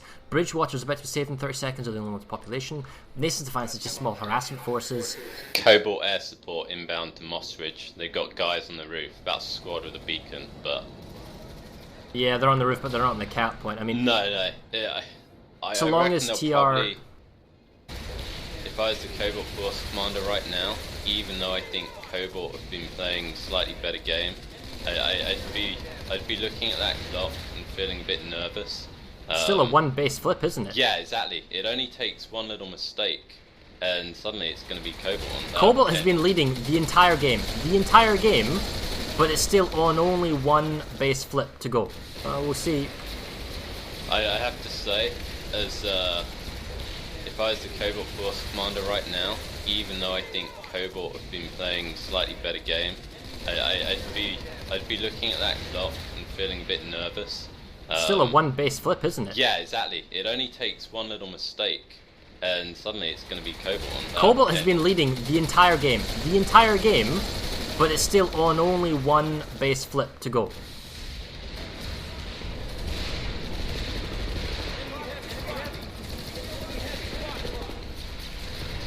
And we see huge Cobalt force has dropped on Ixtab power regulation. They really want to push this hard. Moss Ridge has also got relatively high numbers. Big push coming over here on the eastern flank. Bridgewater, Emerald has slightly underpopped. Where are they getting all this population from? I guess Hurricane Secure and Brokenville has nothing there. Huge overpop from Fort Drexler and slight underpop at Gannon Tech Plant. Now the fact is, there are no reinforcements, they're quite far away. If the Tech Plant forces that are there can win a 60-40, that will go through in 2 minutes 40. But at the same time, do you trade a maybe Tech Plant for an extra power regulation flip? Personally, I think maybe they'd want to think about getting the guys that are at Drexler over into the Tech Plant. Drexler's got 5 minutes, so... You're right, you got a tempo play, so they don't need to be there because it takes 2 minutes for it to be fully saved, so that entire population could move to the tech plant and be the extra reinforcements that are required, right? Yeah. That's population management in a sort of ServerSmash mechanic here, guys. We're going to go check the tech plant now with 2 minutes to go, but we've also got exactly 2 minutes to go extra power regulation, and with a population disparity of, well, it's only 58 to 42, I mean, yeah...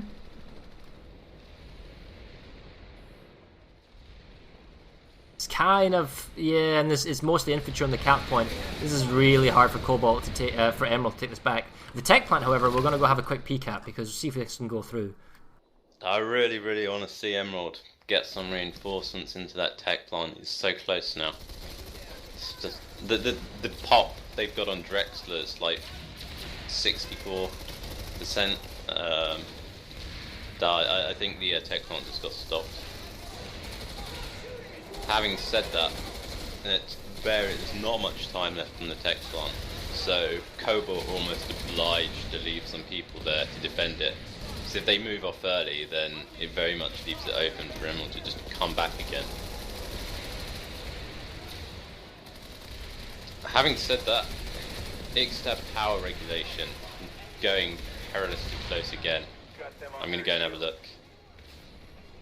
Well, it's 50 seconds, and the problem is the tech plant is so close, and they might actually get this. I see reinforcements coming in. Have they left Fort Drexler? No, they haven't left Fort Drexler. They're just fighting it out. Okay, but they're getting close Having to said 50-50 that, numbers.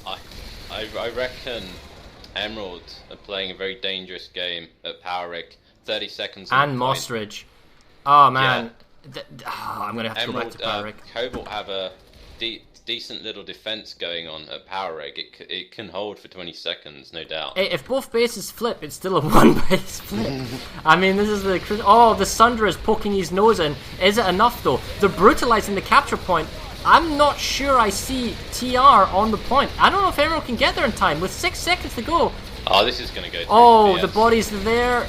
Maybe extra bodies. They've got people on the point. A 0-second hold. A 0-second hold by Emerald on the extra power regulation, and that's a save. There's no Cobalt forces here. And now if we go back to the tech plant, it's still going with 18 seconds. This is supposed to be a chill stream, and we see here that I do believe Emerald are taking the lead here. For What do we got here? Tech plant, 6 seconds. Oh wow, where on earth am I? Okay, here we go. That ESF in the window is not going to make the difference here. Going to the capture point. And Emerald's going to take the base. That's it. Emerald takes the lead. We're going to wait for these percentages to flip round, but it's now 50%, if I'm right, to Emerald in the lead with Cobalt, which is going to go down to 49%. And we have about 24-ish minutes left to go. And they're still attacking a Bridgewater shipping. That was well played by Emerald, but they've got to do something about Moss Ridge, because the VS are pretty well set up. They've got Sunderers inside the base. 3 Sunderers inside the Moss Ridge cap point. So you're right. It could flip back away, but then Bridgewater could flip back again. This could go back and forth. Very knife dagger close. All right, here we go. Okay, we're at Moss Ridge Command Center. We do see the kind of force multiplier proxy rep Sunderers holding the capture zone as the map loads in. Right, here we go. The high ground on the balconies held by the infantry of Cobalt. Rockets are coming in, but the proxy rep multipliers is just holding all of the Emerald forces at bay. They have Maxes on the north, they have extra Sunders coming in of their own, coming in from the north. ESFs of Emerald are outside. 17 seconds to go. They even have a deployed Sunder. They just need some people to run in the point. Just needs some people to run in the point. You go first. Oh, here we go. 6 seconds. 5, 4. They have one guy on the point. He got killed. They got a second guy. He's dead. Harassers on the point. Base flips through. Cobalt now retakes the lead. It is now 50% in favor of Cobalt to the 49 of Emerald, I think. And these map things need to update. But now we're going to go back to Bridgewater and see if Emerald can force that through. I wonder if we're going to see a repeat of the old Miller-Connery game where it came down to 400 players on East Hills checkpoint. Oh god, that would be horrendous. We've got 40 seconds to go, and it is Cobalt's Air Force that is at Bridgewater Shipping Yard. And the base flip isn't necessarily going to go through. We got we got a Valkyrie reinforcements from Emerald on the capture point. Here comes the BS.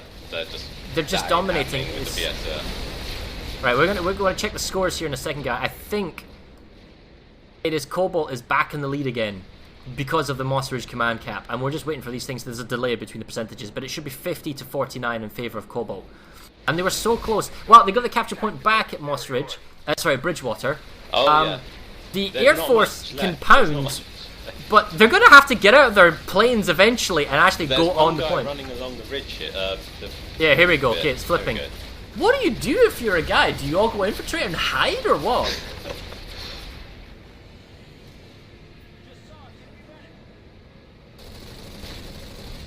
Oh, that guy! I think that guy's got his sight stuck because he jumped out. Oh, but we got.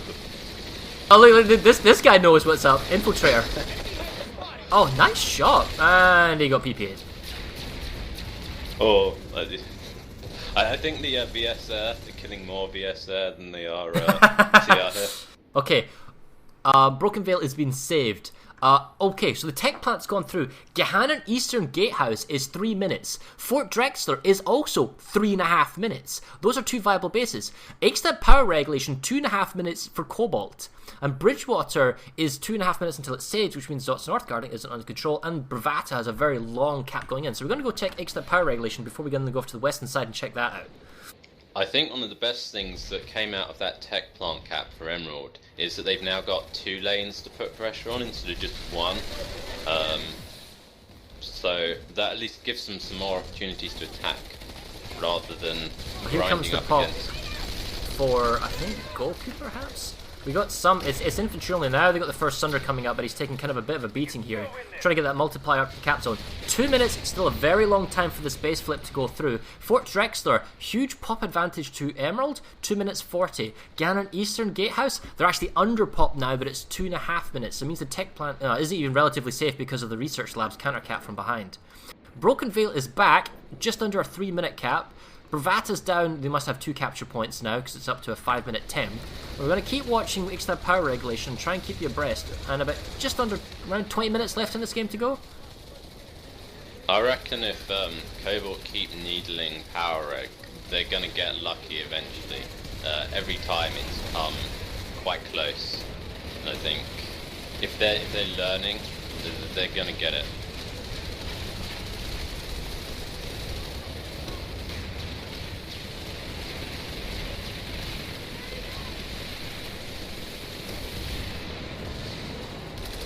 Well, double Cobalt Sunder on the capture zone by Emerald with 1 minute to go. I can't see, I mean, the fact is, Emerald are so much further along to saving the space than they were last time. This won't be a last second save. But how many people is this bringing in? 55%, so it's a slight overpop, which, well, I tell you what, the cap at Gehannan Eastern Gatehouse is still going through, and they're actually getting reinforcements. Yeah. And the research labs is going through as well. The Fort Drexler is slowed, because only got 2 cap points to a 5-minute one. We see Gurney Dam has been attacked. Broken Veil has been saved. There's too much crap going on. Right, there's a save at Ixtab. I'm going to head over now to Gehannan Eastern and see if Emerald can retake the lead here in this very close game between Cobalt and Emerald.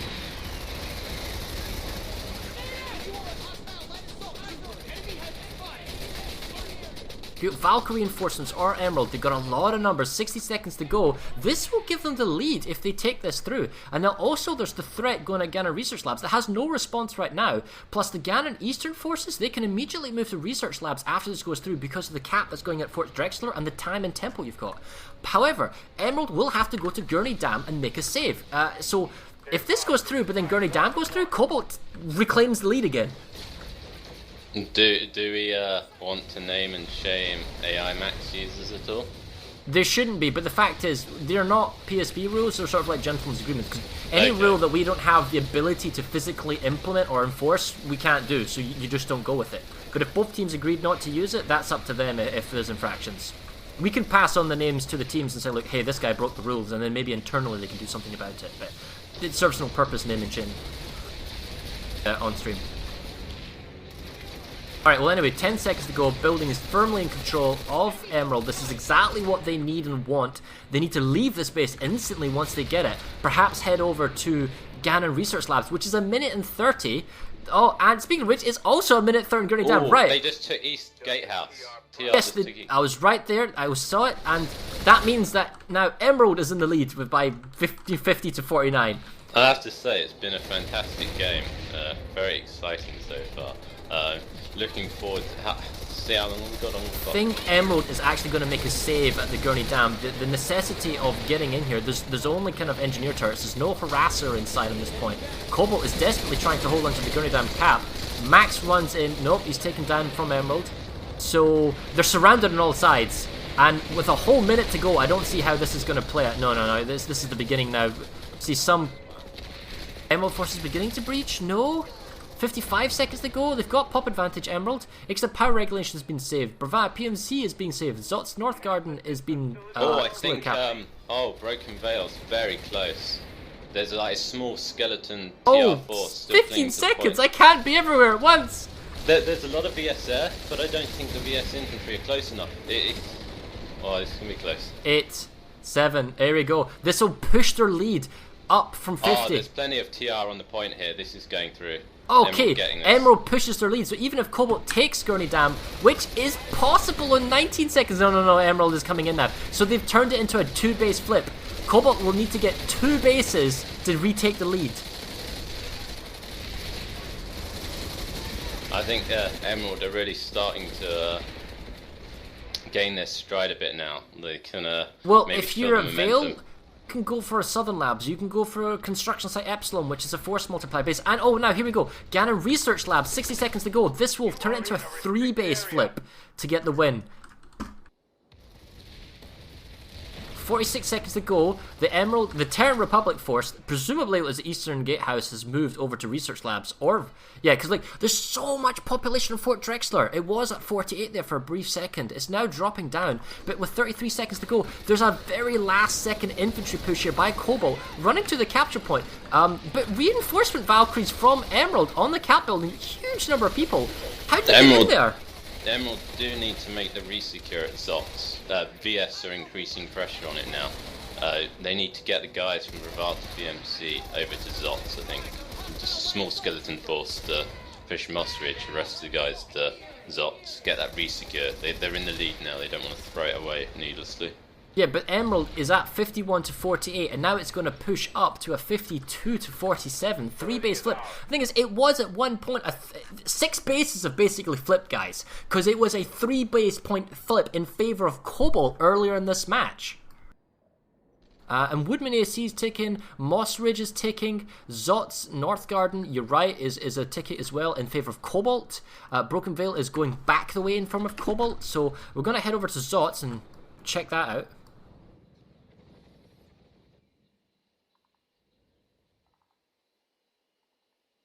Right, here we go.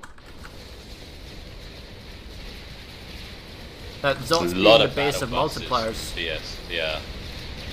Yeah, we got 1, 2 buses with a deployed Sundra on the cap point. That's how broken this no deployment field at this base. The hostile team can put a deployed Sundra on the cap point. I don't see how Emerald can take this if Cobalt plays this right.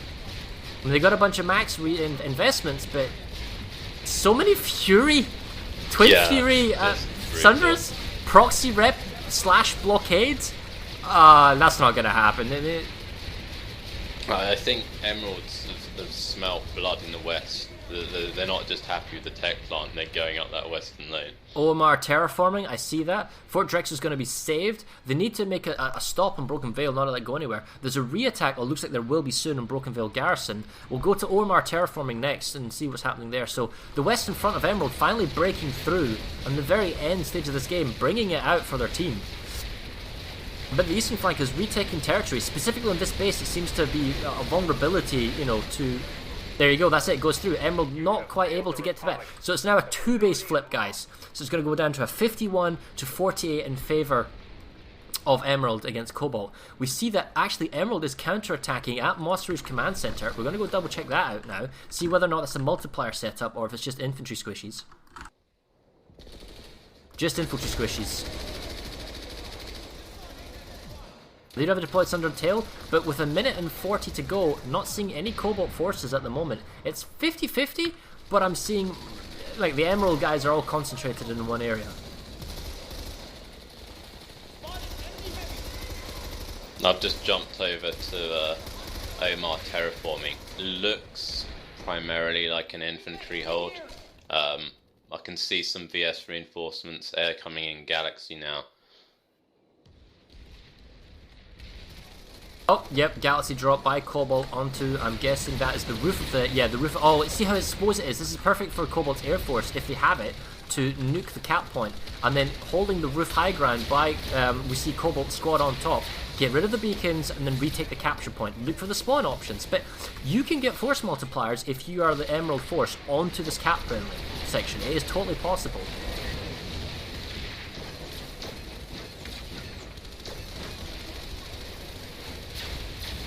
Maybe they had multipliers up here and they've been picked off. We can see a Sauron harasser of Cobalt prowling around. This the Air Force and rocket pods by the Cobalt Air Force mopping up the cap zone. Because as Emerald, kind of want to hold on to this as long as possible, maybe force the base through. As Cobalt, you want to get this as soon as possible. I don't want to get all these free kills and then get the cap point, because I don't want them having all this tempo time. Yeah, there's so many VS guys just on the roof, and not many here on the ground. They could very easily at least get that point flipped, which they're doing now. They managed to get a save. It's probably a save, yeah, with 61% that's a save. Now Cobalt's doing a counter push into Ganon Eastern and a counter push into Hurricane Western Pass. Those are the two bases they need. They're also doing a small push at Gurney, and they're doing a very large push at Ixtab Power Regulation. If they've got multipliers, that will go through. The Terran Republic, however, takes Moss Ridge Command Center. That pushes them back from a... back up to a 3 base, I think. Broken Veil, 19 seconds to go. Huge fight going over there. And the capture point actually at OMR Terraforming is still being contested. This is nail-biting to watch now. There's so many bases burning. What one's going to go through?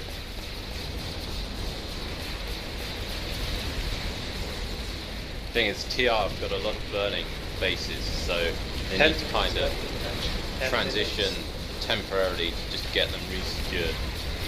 Because if you got this many bases burning, look at slips through. Broken Veil. Ooh. Broken Veil back to 24 seconds. Massive reinforcement drop by Cobalt. Max's infantry and their air force pounding the living nutsack off of Emerald outside. It looks like this will be a base that goes through. They're going to take it back to a 2-base flip now if Broken Veil goes through. Bunker J993 is taking down, and Zot's North Garden again is taking in favour of Emerald. It's just going back and forth. It's crazy. The Ixtab Power Regulation is actually a minute to go. Broken Veil goes through. That was a powerful reinforcement drop getting the base. Now, Emerald still hasn't sent anybody to Eastern Gatehouse, or, well, Western Pass has got a defensive force now. Eastern Gatehouse, completely undefended. We're watching Ixtab Power Regulation. Multipliers currently in the form of Cobalt. They're down to 1 Sunder, I think, inside. 50 seconds to go. That 1 Sunder is a blockade. Cobalt. No one's repairing it. Cobalt's increasing the pressure on Gatehouse now. They know they're going to force it through with reinforcements, so... 60% overpop, if not more, from Emerald on Ixtab Power Regulation. That means they're underpopped elsewhere. They are going to make a save, but 37-second marker. And as you were saying, the OMR Terraforming has been saved. Too much population is at Terraforming for Cobalt, however. They need to perhaps move that over. Eastern Gatehouse, you're right, that could be a base that flips through. And it looks like Western Pass Hurricane is going to be saved. Last minute backdrop from the TR, but it's getting pounded by PPA, and there's an entire Cobalt squad inside. This is going to go through for Cobalt, I think. Maybe. We've got, I'm guessing, whoever FAFB are. Oh wait, no, okay. That looks like a Valkyrie or half-max Galaxy drop on the capture point. Yeah, it was a Galaxy drop by Emerald on the cap point at Gadsden Eastern Gatehouse, and they've caught the defenders slightly off guard, and looks like they're making a save here. The ESF outside from Cobalt, not enough to make a difference, and they've made a save here. So that's a Gal drop squad, because there's only squad on squad fighting going on there. Oh, look, Cobalt, however, has back reinforced Hurricane Western Pass, and they have 60% population on about 2-3 squad fight, and it's only got a minute to go. I get the feeling something's going to give somewhere. What's the base lead? Is it 1 2 base? points. It's a 2-base flip still.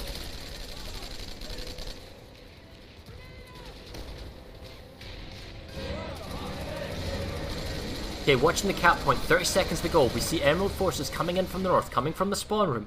It's a very difficult base to kind of gal a Valkyrie drop due to the nature of the capture zone being underneath this bridge structure. Emerald on top. Do they know the cap point is underneath? Because I think they're going for the top building, not necessarily going underneath. Yes! It's not in there! Where are you going, bro? This guy's confused. Where's the cap point, guys? Alright, 4 seconds, 3 seconds. Emerald's outside on the front door, but there's too many Cobalt defenders. Base goes through. That is an important base. We are down to a 1-base flip. Broken Veil, however, is being attacked. Oh my god, there's so much stuff going on here. Cobalt is attacking Ganon East, Research Labs, small forces. Emerald is saving Eastern House. Drexler's not going anywhere. Western Pass has just been captured. Huge 48 Zots plus. might go through for TR. TR, Super pop. yeah, and then they're given that kind of multipliers, it probably will. The Woodman ASC has been saved. It looks like Cobalt needs to make a save from Broken Veil. There are no offensive caps currently going on for Cobalt, and it looks like Emerald might get one. So it's a one base flip. Emerald is in the lead by one base. However, with 6 minutes to go, and the multipliers as they are by Zot's Northgarden, we're reaching the point where Emerald can't really be caught. Because if they get this, it'll be a two base flip, and then you need to start 2 offensive base captures in the next, 2 minutes, and then have them go all the way through. So Tac-On Storage is going through partially. Gatehouse needs to go back. If you're... And you see huge population by Emerald on Hurricane Western Pass. That needs to be stopped because it will still go through in the time that's left. So it's all to play for right now. There we go. Emerald takes Zot's Northgarden. It goes back up to a 2 base flip. And now we just have to kind of see where Emerald takes it, because Bunker J993 is also going for Emerald on a 2-minute time. Cobalt has got a lot of bases to save, at the same time got limited options on where they can attack. They've already got the cap going at Bridgewater with the Ghost cap, so TR could easily hop over to J993 and reinforce the cap there from Zot's. Command chat just came in from Cox, who's the Force Commander from Emerald, and it was quite simply, somebody fix Tac-On right now! You can see the stress that's going through. Okay, the cap point at Bunker J993, saved by Cobalt. Am I reading this right? Oh my goodness, how did I miss this? Gurney, damn! Less than 60 seconds to go, 48 plus on both teams. 44 seconds to go. Cobalt is outside on the doorways. The actual cap round itself, full of Cobalt forces. 38 seconds to go. They got a max. They got a couple of inches. Oh wow, they should take this. It's not enough Emerald forces. This is going to go back to a 1 base flip now. They need to save. Okay, what are we timer here wise? We're getting around that 4-minute marker. Dude, Eastern Gatehouse is about to go through. 1 minute to go through. Tac-On Storage, 2.5 minutes to go through. Hurricane Western Pass, however, is going to go in favor of Emerald. So this is all to play for here. It is super duper close. I imagine the Force Commanders are going to be stressed as hell right now. It's a 2 base flip. However, when Gunner Dam goes through, it'll become a 1 base flip, which it will go through. We're seeing here in the last seconds. Oh, last big push here by Emerald, pushing into the point. Not enough. Now, Reeve, where's Reeve? Reeve, how long's left in the game on your game clock? 3 minutes and 40 seconds. Oh yeah, it's exactly the same on my clock. So, as we're looking, Tac-On Storage could go through. Emerald, the scores haven't updated yet, but they will soon. It is much closer. It's 50 to 49. Broken Veil is being saved. Woodman AC will go through. That needs to be stopped. Emerald, however, just needs to hold on. If they get Hurricane Western Pass, it becomes a 2-base flip. And it looks like Research Lab has been stopped and Eastern Gatehouse has been stopped, but Tac-On Storage is still going through. So Western Pass and Tac-On Storage will cancel each other out, even though there aren't really populations there. And this is the dangerous thing.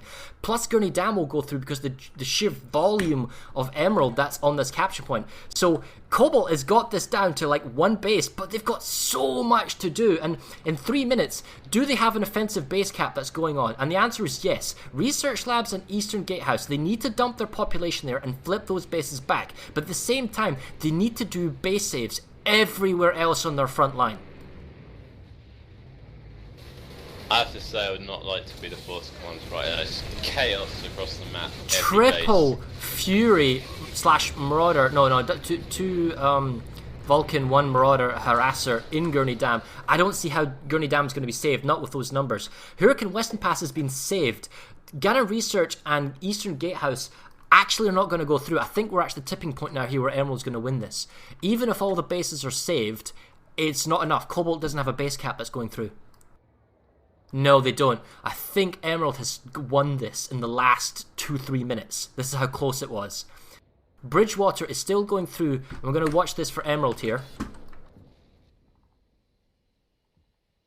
Yo, here we go.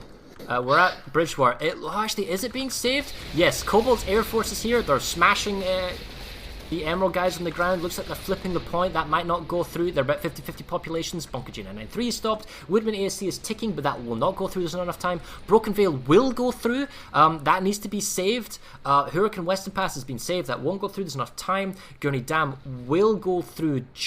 No way, it won't. Sorry. It's 1:30 on the clock and 1:50 on the timer. That's dead population. They could have ignored that. Oh, Eastern Gatehouse is not enough time. They have got an offensive cap, but it's 2 minutes 10. There's only 1 minute 20 left on the clock, so that's just not enough. Right. Well, we're going to go check out Broken Veil, see if that flips through in Emerald's favour.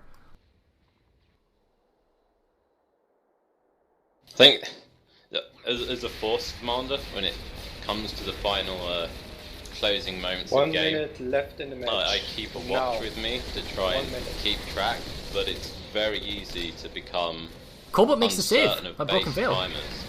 Galaxy drop, reinforcement, triple beacon on the roof. They make a save on the capture point. So they have saved their bases that they needed to save. Woodman AC won't go through in time, neither Junker 93, neither will Gurney Dam. Hurricane Western Pass won't go through either, and Reeve, you're ready with the freeze command, yes? Yes. Excellent. Man, dude, if there was an extra 30 seconds in this game, Cobalt would win. Or 40 seconds. It's a minute 15 on the Ganon Gatehouse cap. And there's only 22 seconds left on the clock. And it's a one base between them right now. That's how close it is. However, that being said, Gurney Dam would go through, so it really doesn't count. And Hurricane Western Pass would go through. So even though they'd cap 1, they would lose 2. So, yeah, okay. So they're not actually that close. I take that back. But it is just tantalizingly brutal. It's been an absolute blinder of a game. Probably one of the best ones for a long time. Emerald really rallied and came back into this. From 3 games down. Yeah.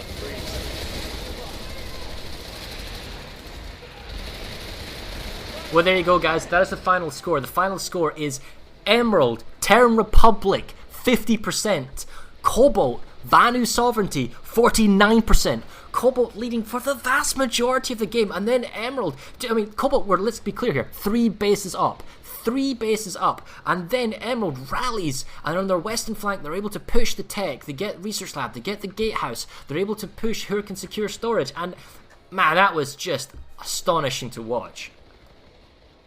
Okay, wow. We need to chill out here for a second. Let's decompress here, and we are going to get the Force Commanders in here for an interview in a second. Reeve, would you be so kind as to ask the Force Commanders and Air Leads to come to the interview channel?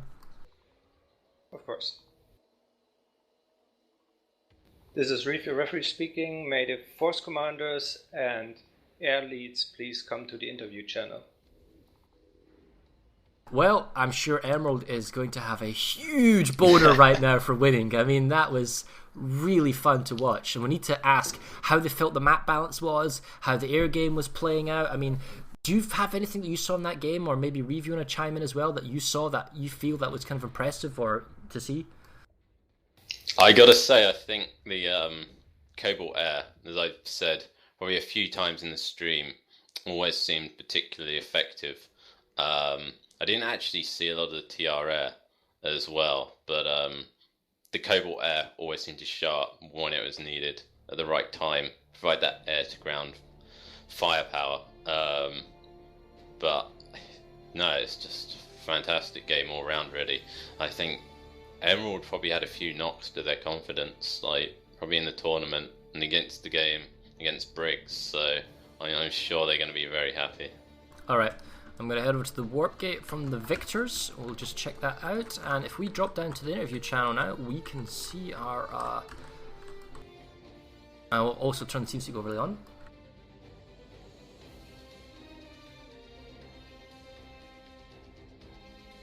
Come here. Always part of the no rock on agreement. They're not. Already whining. But Even when they win, always with the salt. Hey guys. Hello guys. Well, I don't know about you guys, and I'm the Force Commanders, I need to ask you what your heart rate is right now, but as a caster, that was intense. I couldn't keep up. I couldn't say what bases were under contention fast enough before new ones were coming under attack. How is it for you guys? I'm pretty calm, actually. It's Belgian. I mean, that's how they are. Cox, I did see in the command chat, or was it something just saying, somebody deal with attack on storage in all caps lock? Is that basically how it was going? Towards the end, yeah. Well, I was platoon leading for one of the platoons as well, because one of them didn't make it. So that was a lot of shit going on. Dude, that's stressful. Force commanding, platoon commanding? Oh, wow. Mm-hmm. Yeah, that was an interesting time. So, were you the overall force command for Emerald then, Cox? Yes, it was. But Yeah, in case that wasn't caught on stream earlier, just want to say good game. Yeah, good game really to you good guys. game. It's a fantastic game. Yeah, It's a hell of a one to watch as well. I don't think it's been that great a game for quite a while. I mean, Cobalt. We were guys... trying to remember when the last one was that was that close, because there's only ever been maybe 2 or 3. Our last ServerSmash. seconders, yeah, and there was the Briggs Miller game on Indar. But I mean, the fact is, Cobalt, you guys were in the lead for quite some while, and it was interesting in the opening play because it seemed like Emerald was making their big push on the west, and correct me guys if I'm different, and then Cobalt, you were doing your push on the eastern flank, and it kind of then staled out, and Cobalt had a small 2-3 base lead, and then maybe Emerald, you can answer, like in the last 40 minutes, you seem to rally, and then all of a sudden you're just retaking bases, and you pushed it from a 3 base deficit to a 3 base lead before it came back to this really close, like 1 base flip. What happened? What changed? How did you do stuff? Did you move forces around? Or, like, what happened? First, we started using the air. And then it was more about keeping timers flipping and then reinforcing right at the end. And then from there, we could actually get momentum. That was the big thing that we started doing halfway that we should have been doing from the beginning, honestly. I've got a question. Go Sorry, if I can ask. In the tournament, obviously, Emerald lost a couple of games, and you had the loss against Briggs as well earlier in the year. I'm just curious, have you changed anything, or have you found that your overall strategies were sound, and it's just coming back fresh after a long break, a bit more enthusiasm? We have 5 returning outfits from the final from last year. It's a completely different team. They bring a different energy, like a different drive to it versus what we had before. Also, it's a bunch of new voices in the in the server. So I think there's some newer ideas we pushed through, which may or may not have helped. But like I said, it's definitely different than what we had last season for sure. I suppose with newer outfits, maybe people haven't played before, you get that much more sort of a hunger to participate, hunger to play well, and that sort of more energy. Farah, did you want to say something? No, that was cool. I mean, like, maybe for once we actually leave it to the air leads or the force commanders. Are there any questions you want to ask each other here while on the stream? Because that was pretty intense here, and I can imagine, like certain bases. Like, all right, let me rephrase. See the map, right? This is a kind of a different map. It's the first time we've done this 3rd iteration of Hossin. We noticed that certain bases, such as Bridgewater Shipping and OMR Terraforming, for example, they're exposed and they're open to air. And other bases, like Woodman ASC, they don't allow multipliers such as Sunders to get on the capture point. So do you feel that the map portrays to a certain side, or is there a perceived bias in this type of thing, or do you kind of feel it balanced out over the whole continent? I'll let the Emerald guys say first. There was definitely different. Sorry, I completely blanked on what I was about to say. Holy shit. Do you want me to go?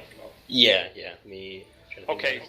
I think that in the east of the map, the North Warp Gate has an advantage in that it is very difficult to push any kind of spawn up, except an air one, from up to Halcyon Watch, basically. Is it Fallbridge Chemical to Halcyon Watch? There's a mountain pass that you can only go south in, really, and not north. And the flight timer is quicker from the eastern gate than it is from the southern, so you get there first anyway. But then in the west, it's kind of the other way around, in that you've got Kent Station located really close to the front line, which gives you a great air spawn for the whole west side of the map from the southern gate. So it's kind of, you were saying that Emerald were trying to attack harder in the west and we were trying to attack harder in the east. I think it's more the map sort of just works that way. The south have got the edge in the west than we did in the east. But what I was curious about is the Emerald side. the Gundam Tech Plant. Did you really think that Gundam Tech Plant would fall for you guys? Because it was the tech plant, and it was really hard to breach. It was really hard to take that base. The outfits that I put on it, I trusted 100% to take it. That's all I'm gonna say. They had my complete faith in taking tech plants. Yeah, that was.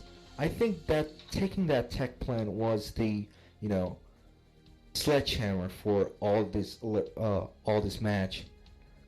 Taking this tech plant was the main cause that the Emerald could win this match. Pretty much. And before we go on, I gotta do this. I have a couple people to thank. I don't know if this is the right time or not. It's not. Alright, I'll go never do it know. anyways. Yes! Go for it. Alright. You're committed. That is true. Okay, so, as always, Hamo and Foley, and now Mag Launcher from Ecos, and Hippocratic Oath from FedEx for their vehicle knowledge, and Foley for just knowledge in general. And then Jukok from 1TR and Serenity from AC for, I don't know, just sticking with it and literally nearly coming up with all the opener. Well, most of it. So yeah, alright, I just had to get that out. What was the question? Something I wanted to ask about the air was, how did you guys feel it went? Because from my perspective, sort of watching the game, it seemed like when the air balls met, it kind of being conclusive, but maybe a bit in favour of Cobalt. But when it came to getting the Air Force in the right place at the right time, providing that sort of air-to-ground support, it seemed like Cobalt were perhaps ahead of the pack in that sense, because there's so many bases where I'd see a TR set up, and then Emerald would come in with the scythes, the PPA, they'd wipe the spawn options and so on. So I was just wondering how you guys felt that went. I think from our perspective, the air was organized well, but towards the end, they were sort of being pulled every which way to help break up some defenses. It's maybe not all. I think, in my opinion, a lot of my pilots never played to the SS anymore, and they was a bit confused. Sometimes I give order, and then just in a second I say, okay, no, forgive that, let's go there. And yeah, they lack a bit of cohesion, but it was a lot of pilots who never played together and who was never played to this match, so that's a bit like that, but they still perform well in my opinion. Having said that, though, I mean, they bailed us out a few times at Bridgewater Shipping Yard, and Zot's North Garden. They were really helpful.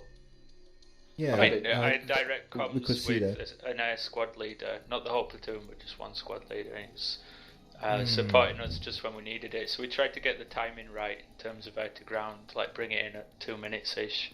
I got see the base cap through. One last question here, because we saw the opening play and everyone had their kind of tactics, but Nason's Defiance was left alone for so long, I actually had to go check, did we accidentally lock the base out and prevent people from flipping it? But no, it wasn't. Was that just the game plan? I ain't touching it until you touch it? Basically, in Nason's Defiance, it's such a... It's the only way you're going to get it is with a steal. That's what it's always going to come down to. So no one really makes a priority out of that. If they don't want to attack it, fine. We'll attack some small 4-minute bases first, and then when that timer starts ticking, then we can worry about that. I think. Yeah, I agree with that. And then the play for Nason's base either. It's kind of, I mean, because it's in the center of the map and it's a big 3-pointer. You think, oh, this is a critical base, but doesn't affect all that much. It as it's neutral, it'll increase your territory percentage a bit, but it won't take the enemies down at all. So like if you take an enemy base in the opening, it's worth double. It's worth like 2 neutral bases because it reduces their territory percentage as well as increasing yours. So it's not actually all that valuable out of the opening. I felt like in the opening not so much. I felt like it having it did give us some buffer to work with. Some bases that Emerald had to go around to actually attack, rather than if they'd have had Nason's Defiance, they would have been able to flip much more timers at the same time. It's sort of a nice roadblock for the middle. A sort of something. It's nice to have if you can get it. But it is true. It's often overrated in terms of importance. Okay, well, thanks very much, guys. I mean, unless you got any final statements, that's awesome for you guys to play, and thank you for playing ServerSmash. Yeah, I just want to thank all my guys as well. People who did come through, who because there was a little bit less enthusiasm from just the general population of Cobalt, I felt. So the people leading and recruiting and getting the squads together had to work pretty damn hard. So I just want to thank everyone who helped there again. And yeah, Emerald's a great game. I don't really mind losing if it's this close. I feel like that could have gone either way. You've got to change your Reddit flair now, Taz. No longer undefeated. Yeah. Emerald, I think your subreddit's gonna have a crown again. Is this right? Or did it ever lose the crown? Well, me and Lamp will talk about it. Okay, guys. Well, thanks very much. Me and Napoleon are gonna jump up. You guys enjoy the rest of your evening or your day. Yep. Thanks. See ya. Thanks. Okay, so that is us, guys. That is the end of our... Let me just fix TeamSpeak. That is the end of our ServerSmash. However, there are a few other things I'd like to talk about before we head off, which facilitates changing content. So that is the end. Today's ServerSmash. We will put the VOD, unlike ServerSmash 60, which had a music takedown, so it's not available in some countries. I'm trying to solve that. 61, so ServerSmash 61, we're going to put it on YouTube. This is our playlist here. You guys can check it out. And all the ServerSmash videos are there. To recap our score, Emerald won via nail-biter at 50% against Cobalt's 49%. Extremely close game, so that was all very tense and very impressive. But before we head off, I'd like to talk about the construction system. Is that alright with you, Napoleon? That's perfectly fine by me. So there are a number of ways to do construction in Planetside. Now, the problem you have to understand, right, guys, and hold on, let me just turn the music off. And we get rid of some of these other things, which we'll cut.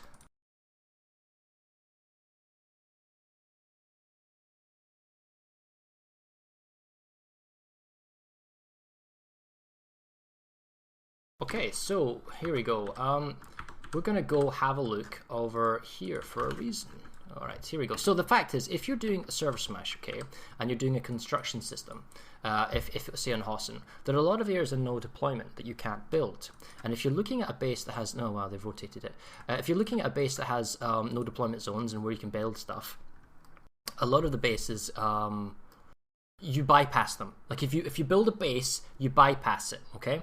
And therefore, you have to tie the construction system into victory points. And if you tie it into victory points, then the territory system turns into a victory point game. And then, well, you're talking about cores and placement. But then you have to talk about, if it's a victory point game, you have to then take into consideration, well, are you touching a warp gate? How many lattice links is it from, a particular base to the neutral warp gate or the enemy warp gate? What efficiency are we talking about? How quickly do you get the victory points? How long do you fight for? So there's a lot of things in terms of ServerSmash as far as construction system goes that we have to iron out before we get a test game. And I know Emerald says they want to play it, so that's cool. But one of the smaller concepts that we're looking on right now is a smaller lane smash. It's around the 2024 idea that I've been working on that I want to kind of see out with you guys and see what you think about it. But basically, my mentality thinking is, what if we had about 24 guys and we did a base versus base scenario with construction? So I've been looking around on the continent, and over here on the western flank of Indar, I was thinking we could have one base here at Indar Excavation. Okay, so Indar X is here, and this is a heavy vehicle and air terminal pool, and we'll have a base set up here, and the bases will be limited, so there'll be a silo that's empty, there'll be one ant that's full, let's say around 10,000 cortium, and you maybe have a limited number of constructed buildings, so maybe a couple of walls, a hive, a garage, we give you a core, and then the base is active. And then further up to the north, over here, we'll have the second base located just off to the west of server overflow. That's the second base, nice, open and flanked, everything in directions, exact same scenarios, same pre-built buildings. And then you've got three things that you can do. You can choose to attack the goal is obviously in about half an hour, 45-minute match, is to kill the enemy core. And you can build bases, so you can go harvest resources, because there are plenty of nodes in this area. Oops. There's plenty of resources and harvest nodes in this area that you can fight over. You can choose to defend your own base, or you can harvest more resources and build up your base to make it more defensible. So it's kind of like an RTS-y sort of base on base, type of game, whereas at the same time you have that sort of kind of gameplay. So that is Builder Smash, Construction Smash, or whatever you want to call it, but it's like a smaller scale 24-24 that has nothing to do with victory points and stuff like that. It's just how good's your base, how good's our base, how good can we attack you, how good can you attack us, and it's killing off the enemy hive. So that's something we're theory crafting right now, and we're building up a set of rule set. And as soon as we have this stuff kind of figured out, we'll look for outfits to play, and we're looking to do this in the next 2 or 3 weeks. We can call it Command and Conquer Tiberium Wars. right, because it is a density. But this is a nice kind of open stretch of land. It's good for tank country, good for flying around, all that kind of stuff. So this is outside of the ServerSmash meta right now. I just wanted to talk with you guys while you're here and you were watching it, see what your feedback is. Maybe you want to post on our Planetside Battles subreddit your opinions. But if there's interest in it, we definitely want to get it off the ground. And if your outfit wants to try this stuff out, post it, and we'll get a game up in the next couple of weeks, and it should be a lot of fun. And then in terms of ServerSmash for number 62, it's undecided yet who's going to be playing. It's realistically on who wants to challenge who, but we'd like to try and do a test game with victory points and base construction and all that type of stuff. The way it works currently is that there are 7 active cores on the continents, so we're looking at probably having the neutral faction have 3 cores, not building the thing, and maybe handing 1 core each to the the 2 fighting teams, so they've got 3 cores each. They can have 3 bases that generate VP if they want to, but VP generation's so slow, I don't even know if it's something like a valid idea. Anyway, back to the point. We were talking about construction stuff here. We're talking about 24 versus 24 on a particular lane here in Indar, base versus base. You build a base, you then harvest resources to enhance your base, or you kill the enemy hive. That's the concept we're going at. We think it'd be really, really cool. It's not a lane smash. You're not following lines or bases. You're just going at each other. Anyway, so that's what I wanted to talk about, guys. Anyway, other than that, we had a fantastic ServerSmash today. Thank you very much for watching and tuning in. You got any opinions about the ServerSmash meta or anything you want to talk about, put it in the subreddit. You want to ask me any questions, put it in the subreddit. And that's us for today. And we'll see you next time we play a game.